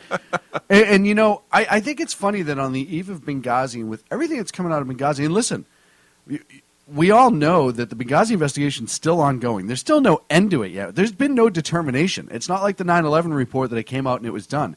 There's been no official Benghazi report yet. There's still a lot of stuff coming in. This, I think, is almost too good for the president to get. And I hate to say that in such a negative tone because I'm sure the people whose family's been killed by ISIS are going to think I'm a monster. But he now gets the entire country to turn around and focus on him, quote unquote, taking care of the threat against our nation on the when so much is starting to come out about Benghazi, about the IRS now. More and more these I'd be scandals. suspicious about the IRS if they started targeting like Breitbart or something. Oh, wait. What? Oh, yeah, that happened. I'm sure it's totally unrelated. Yeah, no. Wouldn't somebody over at the IRS say, hey, we're already in a lot of trouble right now for targeting conservative groups? Guys! I understand that this just randomly popped up in the computer. Guys! Maybe we should just set this one aside for a little bit. Who's the D-bag? Who decided this was a good idea? Guys, seriously, come on. Right? You know, I equate it to, have you ever, do you remember the movie Roxanne with Steve Martin? Yes. When he comes into the fire station and the garbage can's on fire and he's like, guys, we're the fire department. We're supposed to be putting out fires. That's how I hear this. Morning, Ralph. Morning, Sam. It is so beyond. That's what happened. Like Ralph made a decision to get Breitbart, and whoever's morning, Ralph. Morning, Sam. Ding, ding, ding, ding, ding, ding, ding, ding, ding, and then the beatings began. Right. Oh man. So this whole thing, and I want to just get back to the interview real quick. Can anyone on this planet justify two things for me? Yes, because some people are batshit crazy. No. I mean, really, not just tell me why. I want proof and fact. Why these three operators were told to stand down. Mm-hmm. Why they could not provide the support that they had readily available. This is all kind of a sub-question of the first one. And why has it been this long that it's just coming out? I don't know. I'm not asking you. No, I know. I don't know why it has taken this long to come out, other than perhaps they no longer are contracted with the government. Right, and I wonder if there was a mandatory wait time that they had to do. Which is possible. But you have three individuals that were there that night, all tell the same story, and they're all credible. Mm-hmm. Oh yeah. As far as now, I don't know their backgrounds. I think one of them was a former Ranger. I think so. They have backgrounds that lend credibility to what they're saying. I have no reason to disbelieve them unless something comes out that, oh, they were never there, they were actually whatever, they have these issues in the past, whatever. But that's not the case right now. No. We didn't see any stories coming out in the following day or days saying, well, these guys are discredited based upon these things. You have 3 independent witnesses that are all telling the same story, that are all very, very credible and passionate. Yes. And who responded anyway. Mm-hmm. And I want to know if there was any type of disciplinary action against them. Oh, I wonder if they had pay pulled or something. Something. Because I don't know, they were a contractor per se, they didn't work directly for the CIA, but I wonder if there's some sort of retribution for them breaking. I wonder if that's why they're not employed by the company anymore. Ah. Hey, we need to go to Fox with this. We're granting an interview to Bret Bier. Ooh. Sorry. Well, and it's just the right thing to do. Get this story out there how it needs to be. The Benghazi thing will not go away, and it should not go away. Speaking of not going away, we're up against a break, so I think it's our turn to go away for about 3 minutes. You can finally get rid of us here for 3 minutes on the Sackheads Radio Show. Do we have a news report tonight? No, we were jacked up. I knew we were full. We had the president's whole Wait a second, speech. you're not even going to let Jason give a news report? Don't do that to me. Back in 3.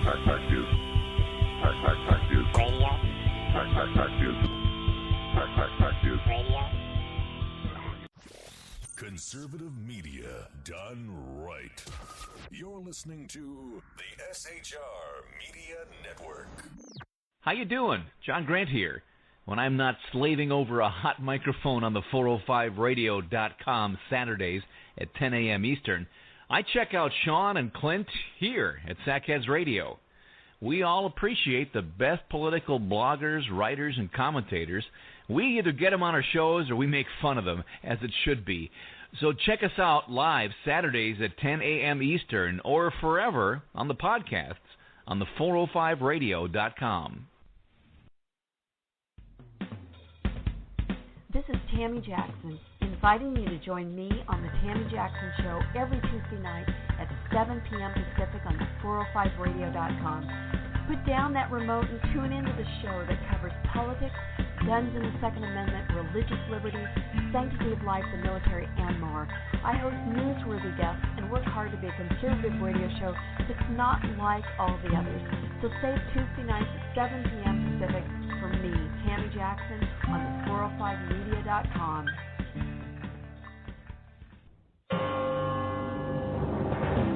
Hello, I'm Paul, a student at Hillsdale College. Here is my professor, Dr. Larry Arnn, on the separation of church and state. America's founders believed in the separation of church and state, in that the country was not to have an official religion or an official sect.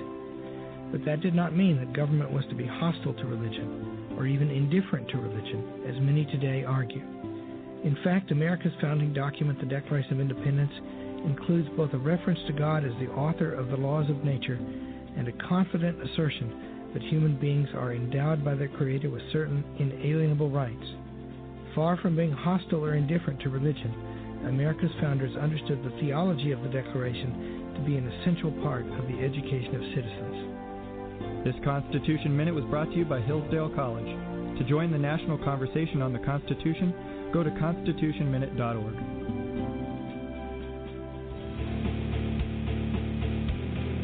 Hi, this is Rooster from Outcry Radio. Catch me here on Blog Talk Radio every Saturday night at 11 p.m. Eastern Standard Time. Or follow my blog. Now, back to the Sackheads.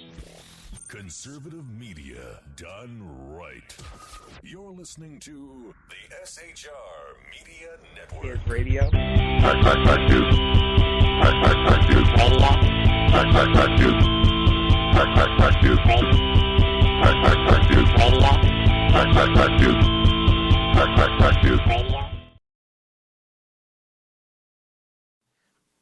Welcome back to the Sackheads Radio Show. Thank you so much for joining us this evening.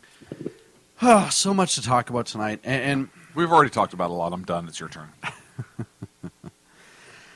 So Tomorrow is the anniversary of 9/11, 9/11/2001. First and foremost, before I get into this, and this is my rule that I have to live by, it's my niece's 21st birthday on 9/11. So before I say anything about 9/11 and the memory of those lost and the atrocities, I always have to wish her a happy birthday because I never want that day to be taken away from her. So happy birthday to my niece, Kim. Happy birthday, Kim. Are we sending Kim an autographed card? She's got one. Outstanding. Yeah, she's got one. I forged your name because, really, you can't read it anyways. Yeah. No, you nailed it. So tomorrow's the anniversary of 9/11, and you know, we all know what happened on 9/11. It's always a time of year that's really hard, I think, for the country as a whole. One of the things that really bothers me is how more and more removed we are from the incident that happened on 9/11. I remember even up to the 10th anniversary, it was an all-day affair. The memories of what happened. I hate to bring the politics side into it, but somebody thinks the media intentionally leaves out the leadership on 9/11 and the weeks afterwards. Because you can argue about Bush and war and all this stuff. After 9/11, or the day of, the leadership that came out of our government, all the way around, Democrat and Republican, was amazing. Last year I played the clip of Congress singing God Bless America on the steps of the Capitol on that night, 9/11. Clips from President Bush, Vice President Cheney. Our leadership at that time was extraordinary for that event. We can talk about different things and cherry pick whatever, but that event was extraordinary. Our country responded as a whole amazingly. People were no longer worried about little things. They weren't worried about... I'll tell you, I was in Boston when it happened, and I was actually down in New York shortly after it happened, within a week or week and a half, I think. The attitude of people changed. And this is the part that makes me, I think, the most sad, is much after, and this was our generation's Pearl Harbor, if you will. The way our country responded, the people, the everyday people, and you saw at the Pentagon, you saw in New York, random everyday people running up to help. People would donate in water. People were donating goods. Doctors were just showing up. Firemen were just showing up. Police officers were just showing up. Emergency workers. You had guys like Steve Buscemi. And a lot of people don't know this. Actor Steve Buscemi was a New York City firefighter before he became an actor. After 9/11, he went back to his station house and was actually in, they call it the pit, at the Twin Towers, helping and doing the bucket brigade, hand by hand, the 5-gallon buckets moving out. He also worked the station house, doing anything he could to make their lives better because, in his own words, that was his brothers and he needed to go back. He did not allow people to take his picture in the station or his friends. He didn't want it to be about him. He didn't want it to turn into the Steve Buscemi show. He didn't want any part of that. Mm-hmm. To him, the most important thing to him was to be able to help. And I think that's really summed up the entire nation on that day. And the years afterwards, the first few years. Flags were out front of every home. Flags were out in front of every single home. People had a respect for each other that you hadn't seen in a long time. And really, it changed our nation, as horrible as it was, for the better. It changed how we treat each other for the better. I'm going to play a clip right now. It's very short, but this is how it all started. And then I'm going to talk about the day's events that followed. Italian 1 to Manhattan. Italian 1. We just had a plane crash into Alpha 4 of the World Trade Center, transmit a second alarm, and start relocating companies into the area. Engine 6 to Manhattan. Engine 6. The World Trade Center, tower number 1 is on fire. The whole outside of the building, there was just a huge explosion. 10-4. Engine 1 out of Manhattan. Engine 1-0. Engine 1-0, World Trade Center, 1060. Send every available ambulance, everything you got to the World Trade Center now. 10-4. 10-4, we have units on the way up now. We're reporting fire on the 78th floor. That's unconfirmed time. We're going to need the PD for security around the entire World Trade Center. We have jumpers coming from the World Trade Center right now from the upper floors. Battalion 2, go. Be advised to have jumpers, baby, jumpers. Come on. All right, Division 1, be advised, Battalion 2 advised. Marine 6 to Manhattan, urgent. Hazmat 1, stand by. Marine 6, go. You have a second plane into the other tower of the Trade Center, major fire. Ready, engine, the little plane hit the second tower, okay? All right, 10-4. 3 Adam to Manhattan. 3 Adam, go ahead.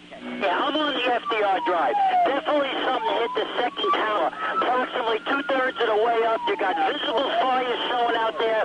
Suggest to the incident commander, Fort David, to transmit a fifth alarm to Tower 2.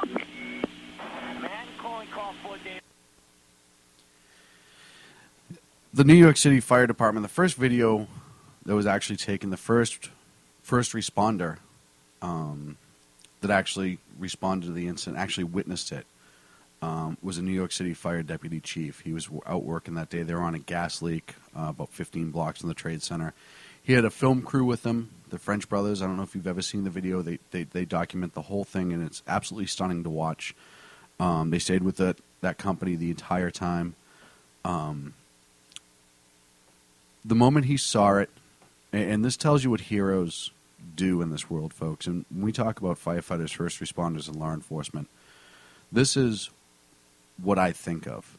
I don't think of the bad that we often focus on in this country. I think of the amazing heroes who flew to the World Trade Centers and the Pentagon knowing that something awful just happened and something awful could keep occurring. The guys on the ground didn't know that there were still other planes, potentially other planes in the air, and there was. There was Flight 93 that crashed in Shanksville, Pennsylvania. And I'll talk about those heroes in a minute, too. They flew to those towers. They flew to the Pentagon. You had people at the Pentagon who were just everyday employees that were running into that burning building and trying to save people. You had firefighters, police officers, EMT medics, and everyday people. It wasn't just them. They were just random people in New York City that took to the stairs of the World Trade Center to go up to try to get the people that couldn't get down. Most of us watched it on TV live.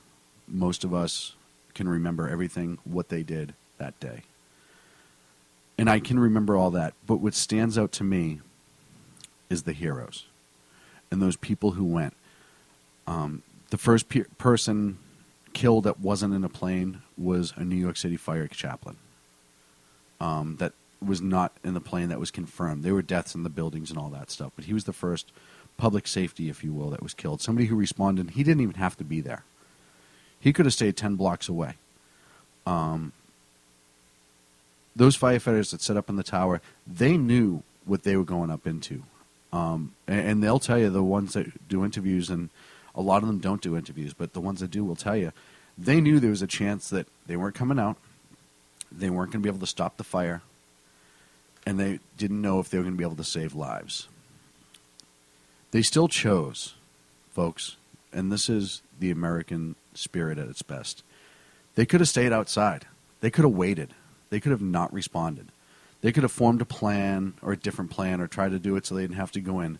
And that's not who they are. That's not who we are. And our basis of our spirit and our soul of our nation, we could not sit by and watch our fellow citizens perish without trying to save them. And there's amazing stories of heroics, and I can't recall all of them. That's why we have the internet. You can. Of heroics and horror. In that video from the two French brothers, and this tells you how desperate the people on the upper floors of the trade centers were, they were jumping to their deaths to avoid the heat, the smoke. And the fire department was arriving as they were jumping. More and more firefighters to go up, and the police department too. The special operations units from both the Port Authority PD as well as the New York City Police. As these bodies were falling and jumping from the top of the towers, they're going up. And you hear about the people that made it out. And you hear about acts within the building, just regular business people saving other business people. There's a great story of these two guys who, one guy was running down the stairs and he hears on the other side of a piece of drywalled wall, he hears somebody beating for help. And this first guy could have ran and just got out alive. And he decided, and it had to do with the fire door because of the stress on the building, the fire door was held shut and there was fire on the other side. And between the two of them, he stayed and they clawed through that wall and they got each other, and they got the man that was caught behind out. And he was on the 65th or 68th floor. He was really close up high. And they came down. I think of the story of the guy that carried a handicapped woman down 55 flights of stairs on his back. Never asked for help, wouldn't take it. I think of the fire crew, and I think it was Truck 3 for New York, that had a group of people they were bringing down when the collapse at number 1 happened. And they rode the debris down and somehow made it out alive. Those are what I think of when I think of 9/11. That's the thing that's important to me. That's the memory that's important to me. Those amazing acts of heroism and how our country responded as a whole. Being in the Northeast, being not far removed, and like I said, I was down there a week and a half later, watching the spirit of New York City affected all of us in this entire nation. And that shows you what true tragedy is, and that shows you our true grit. You look at the Pentagon, how many people got hurt trying to go in to save people that were, they could have got out, they could have ran. And you say, oh, they're in the military, it's their job. They're in the military, but some of them are just analysts. They don't have life-saving training. They don't have that sort of enhanced training. And they turned around and went right back in to get other people out. Again, police officers, firefighters at the Pentagon, same story. There was no telling, and they knew the towers that were coming down. There was no telling if there was another plane in the sky, if the Pentagon was going to collapse. They didn't know what was on the other side, and they still chose to take that risk because of the Americans that were inside and the people that were inside. I look at Flight 93, and we'll never truly know 100% what happens on Flight 93. But based on a lot of this evidence that's been presented, from what I understand, the movie Flight 93 hit it pretty close. The phone calls, the tracking on the plane, the audio from within the plane that the Cleveland Tower recorded. You had a group of people that were told that they were just going to land and it was going to be like a hostage exchange for money, etc. And they started contacting people even though they weren't supposed to, and they quickly figured out that, hey, we're a missile. They're going to use us as a missile. The Pentagon's been hit. Both World Trade Centers are hit. We don't know if there's other planes around. And they decided to take action. Now, the first guy standing in front of them was believed to have a fake bomb. And they knew that if they took that first step, the whole plane could have exploded. They knew there was a suicide mission in place because the other 3 planes they assumed were hijacked and flown into things. And they still said, we have to stop this. We can't allow this to happen. We can't be used as a missile against other Americans. And you talk to people that had family members that talked to them on that plane, and I remember those GTE seat phones that you saw for years when you fly, and I always think of those for some weird reason. They banded together. They got a plan together. They knew the odds were greatly against them. They knew they were probably going to die. The people that were on board were just, you couldn't ask for a better group of people. You had somebody who was a karate expert. You had somebody who was a weightlifter. You had somebody who was former military. All these people that they pooled their resources. They got together a plan. They did with what they had, and they made sure that nobody else would be victimized on that day and sacrificed themselves to do that. And they rushed that cabin and took that chance. And Agador just said in the chat room, the last things that were heard from that plane over one of those phones were the words, "Let's roll," when they put it into action. That, to me, sums up who we are as a nation. That, to me, sums up who we need to remember we are as a nation. You know, the last 6 years, and to a point we're involved in it as well, we get into this bipartisan bickering. And We worry more about little things, and this guy said this guy said that here on the show as well. And we forget who we are. And I know the 4th of July is supposed to be the day to remember our independence and our liberty, and there are other days through the year to remember and take honor of those who've passed, Veterans Day, Memorial Day. But for me, 9/11 is one of those days. To me, 9/11 will be and will always be the day in my life that our nation turned around for the best. Even if it was for a short time, even if it was for short-lived, we still had a spirit well up inside us that we saw through things that we have forgotten about, but we saw through things. We saw there was no race issues that you heard about. There was no looting. That was the most amazing thing to me. All the destruction in downtown New York, all the destruction. Everyone thinks it's just the Trade Center. If you'd ever been there, there's all the buildings around it, stores, businesses, apartments, et cetera, et cetera, et cetera. There was no looting. People didn't show up and like, oh, I'm going to take advantage of this situation. It was beyond that. You saw people of different age groups, people of different social economic groups, banding together for the cause of this nation and to help heal this nation and repair this nation and really lift this nation back up to where it should always be. We should always be at that pinnacle.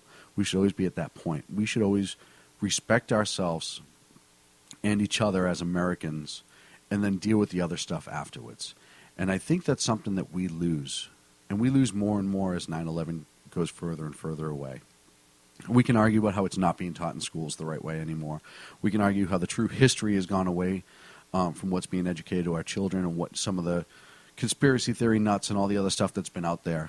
But for those of us who are grounded and for those of us who pay attention and for those of us who know, you need to keep telling that story. You need to keep telling our history the way it happened.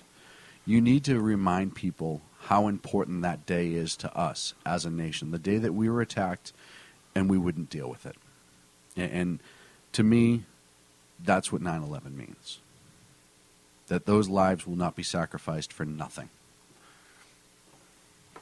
But we forgot so quick. Yes. As a nation. Yes. We did. And I think that there's a good argument that can be made that that is by design. Because there is a group, and it's not conspiracy theorists, but there is a group that does not like America as it is, does not believe America is exceptional. When I say conspiracy theories, I just want to clarify that it's the people that think it was an inside job, et cetera. Okay. And we don't teach those things in school. We don't teach who specifically attacked us. There's being taught that we were attacked or that there was a tragedy, but it's not. I mean, look, do you remember when the movie Pearl Harbor came out? Yes. With Ben Affleck? And there was some scene with a Japanese doctor or dentist looking out over the harbor, and there was a Japanese group that lost its mind because it painted the Japanese people in a bad light. Mm-hmm. I'm sorry. The Japanese attacked us, and there was intel coming from the islands.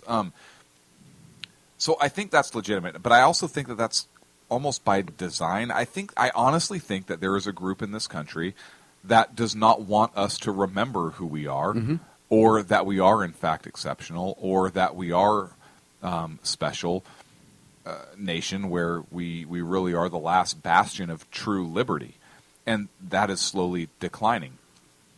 And it's sad to me. I remember walking down the street after 9/11 and hearing people thank cops when they pass them. Oh yeah, and cops, firefighters. I hadn't heard that in forever. Everybody loves firefighters. For the most part still, right? But I'm talking like you didn't hear anything about there's the cops or anything like that. People, I saw people thanking them when they'd see them, and it happened very very often. But within a few months, that started to go away a little bit. We also had, I think, people got closer to their religious beliefs for a little bit. It did affect this nation. There was some pride. Oh yeah. There was some pride, and I don't mean pride in a good way. There was some of that, but there was also pride in a bad way, right?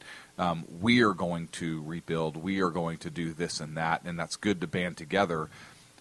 but I think there's other things that could have been incorporated like that either, instead of a, hey, we'll rebuild and show them, as opposed to a, hey, we're going to come together, realize what's truly important, and rebuild together. We're going to rededicate our country to, what it was meant to be dedicated for, and so forth.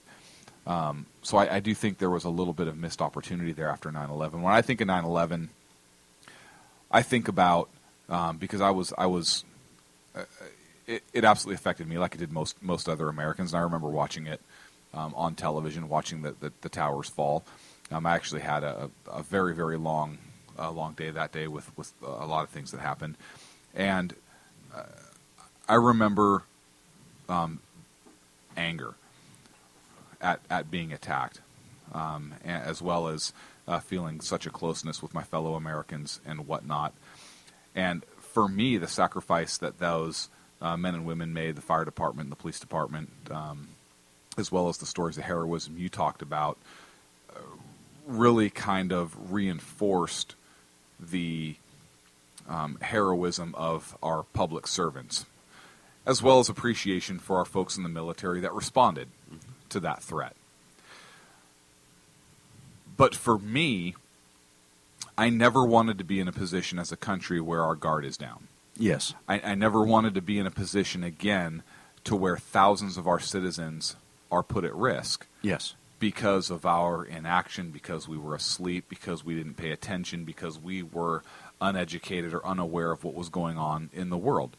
By our own choices, right? We were very caught up in our own bubble, in our own lives. Mm-hmm. And what is sad for me as 9/11 is here is I think we are back in that same state. I agree with you. I think that we are very vulnerable as a nation.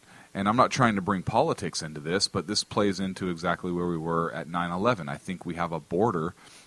We have a threat in ISIS where they want to destroy us. They are at war with us, whether we wanted to formally declare war on them or not. They have identified spots in our border that they want to come across. They are here. They have people that were trained overseas that are here that I believe are ready to perform some sort of attack or whatnot. And we have issues that are not being addressed that can be absolutely be exploited by this same type of terrorists. Mm-hmm. So that's the frustrating part for me. And when I think of 9/11, I mean, I haven't heard anything on the news of any kind of memorials being held. Locally where we are, I haven't heard of anything about any additional patrols, security. I haven't heard anything about, hey, 9/11, we're elevating the terror level. Yeah, like England did. There has been nothing. And with these issues that we are not addressing as a nation, and we're talking about 9/11, so I'm not going to point the fingers at this administration, but it's all of us. Yeah. We as a nation are not dealing with this. We are not. And all of these things leave us vulnerable to the same type of attacks, and I would argue even worse because of the type of attack that I think could be coming. And it saddens me. Mm-hmm. I mean, there's only so much we can do. Am I proud to be an American? Of course I am. Will I serve my country and the people best I can, particularly in tragedy? Of course I will. But I'm saddened that we are back in this position, I fear. And even with everything that's happened, the Boston Marathon bombers, those officers, when they were trying to capture them, were up against gunfire. They were up against explosive devices, grenades. And now, a couple years later, we're having an argument about, well, cops don't need armored vehicles. Well, the border you're racist if you want to protect yourself. And it's sad to me, Sean. I couldn't agree with you more. Wow, this is a great topic to end the show on. I know. Such a downer. It's gonna be a little somber. What am I gonna say? And I think Ag's in the chat room and Kel's in the chat room. A couple people in the chat room talking about what the history needs to be taught and how we need to do it right. And I think it's about it comes to ourselves to teach our children, our loved ones, our friends, our children's friends, etc., our friends' children, what really happened that day and what really occurred, and how we cannot allow a complicit media or just laziness go away. I also do want to note that day on media. And, you know, I know we're in the industry as well, and we are, as much as people don't want to admit it. We're here. Why'd you look at me? I don't know. You know, I remember, and Jason reminded me of this not too long ago, but guys like Peter Jennings being on the air for 17 hours. Media, there was no partisanship. It wasn't about anything. They actually did their job that day, and they were reporting what was going on. And I think that's something that needs to be remembered, too, is because it's proof that they can do that. They can actually report the facts versus having their damn spin on every single thing. But the media, as much as I get annoyed with them, the media gave us the information of what happened, and we'll forever have that in our brain, right, wrong, or indifferent. So we're coming up to the end. Well, then why doesn't the media get it together and do some kind of 9/11 special or remind us? Just like it should. I think every year on 9/11, they should play every. If I was a news media owner, and oh wait, I might be. We. Well, you know what I mean. I would have shows like the Evan Miller Report tomorrow that's going to have a chronological event of the entire day, 5 p.m. Pacific here on the SHR Media Network. He's also going to have Dan Butcher from Pundit Press. Dan was in New York as a reporter on 9/11. So that's going to be a show that you want to get because that's a reporter's perspective from somebody that's on the ground. And I'm going to have some other things up on the feed through the course of the day tomorrow for you to listen to and just really sink in how important 9/11 was and how important it needs to be. We're going to close out. As I'm going to close, I'm going to play President Bush's speech from the night of 9/11 addressing the nation. We will see you next Wednesday here on the Sackheads Radio Show at 8 p.m. Pacific, 11 on the East. Thank you so much for everyone who joined us. I know it's kind of like hard to end on an up, but we're just going to leave it at that. We'll see you next week. Nothing? Nothing. I love it when we end like that. What else could I say? Good evening. Good evening. Today, our fellow citizens, our way of life, our very freedom came under attack in a series of deliberate and deadly terrorist acts. The victims were in airplanes or in their offices. Secretaries, businessmen and women, military and federal workers, moms and dads, friends and neighbors. Thousands of lives were suddenly ended by evil, despicable acts of terror. The pictures of airplanes flying into buildings, fires burning, huge structures collapsing, have filled us with disbelief, terrible sadness, and a quiet, unyielding anger. These acts of mass murder were intended to frighten our nation into chaos and retreat. But they have failed. Our country is strong. A great people has been moved to defend a great nation. Terrorist attacks can shake the foundations of our biggest buildings, but they cannot touch the foundation of America. These acts shattered steel, but they cannot dent the steel of American resolve. America was targeted for attack because we're the brightest beacon for freedom and opportunity in the world, and no one will keep that light from shining.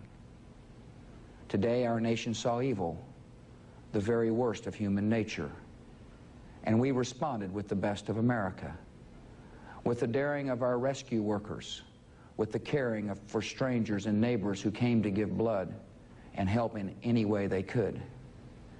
Immediately following the first attack, I implemented our government's emergency response plans. Our military is powerful, and it's prepared. Our emergency teams are working in New York City and Washington, D.C. to help with local rescue efforts. Our first priority is to get help to those who have been injured and to take every precaution to protect our citizens at home and around the world from further attacks. The functions of our government continue without interruption. Federal agencies in Washington, which had to be evacuated today, are reopening for essential personnel tonight, and will be open for business tomorrow. Our financial institutions remain strong, and the American economy will be open for business as well. The search is underway for those who are behind these evil acts. I've directed the full resources of our intelligence and law enforcement communities to find those responsible and to bring them to justice. We will make no distinction between the terrorists who committed these acts and those who harbor them. I appreciate so very much the members of Congress who have joined me in strongly condemning these attacks. And on behalf of the American people, I thank the many world leaders who have called to offer their condolences and assistance. America and our friends and allies join with all those who want peace and security in the world, and we stand together to win the war against terrorism. Tonight I ask for your prayers for all those who grieve, for the children whose worlds have been shattered, for all whose sense of safety and security has been threatened. And I pray they will be comforted by a power greater than any of us, spoken through the ages in Psalm 23. Even though I walk through the valley of the shadow of death, I fear no evil, for you are with me. This is a day when all Americans from every walk of life unite in our resolve for justice and peace. America has stood down enemies before, and we will do so this time. None of us will ever forget this day, yet we go forward to defend freedom and all that is good and just in our world. Thank you. Good night, and God bless America.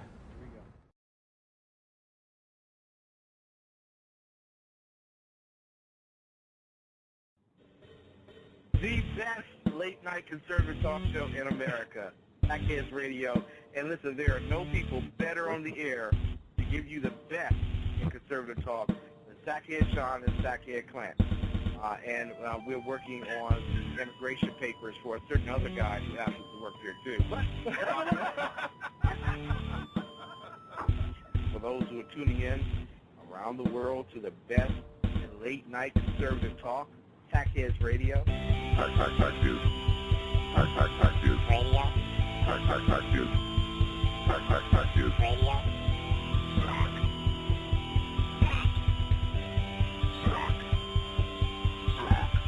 The best late-night conservative talk show in America. In America. In America. And in this web was a large, I'm pretty sure it was the biggest spider I've ever seen.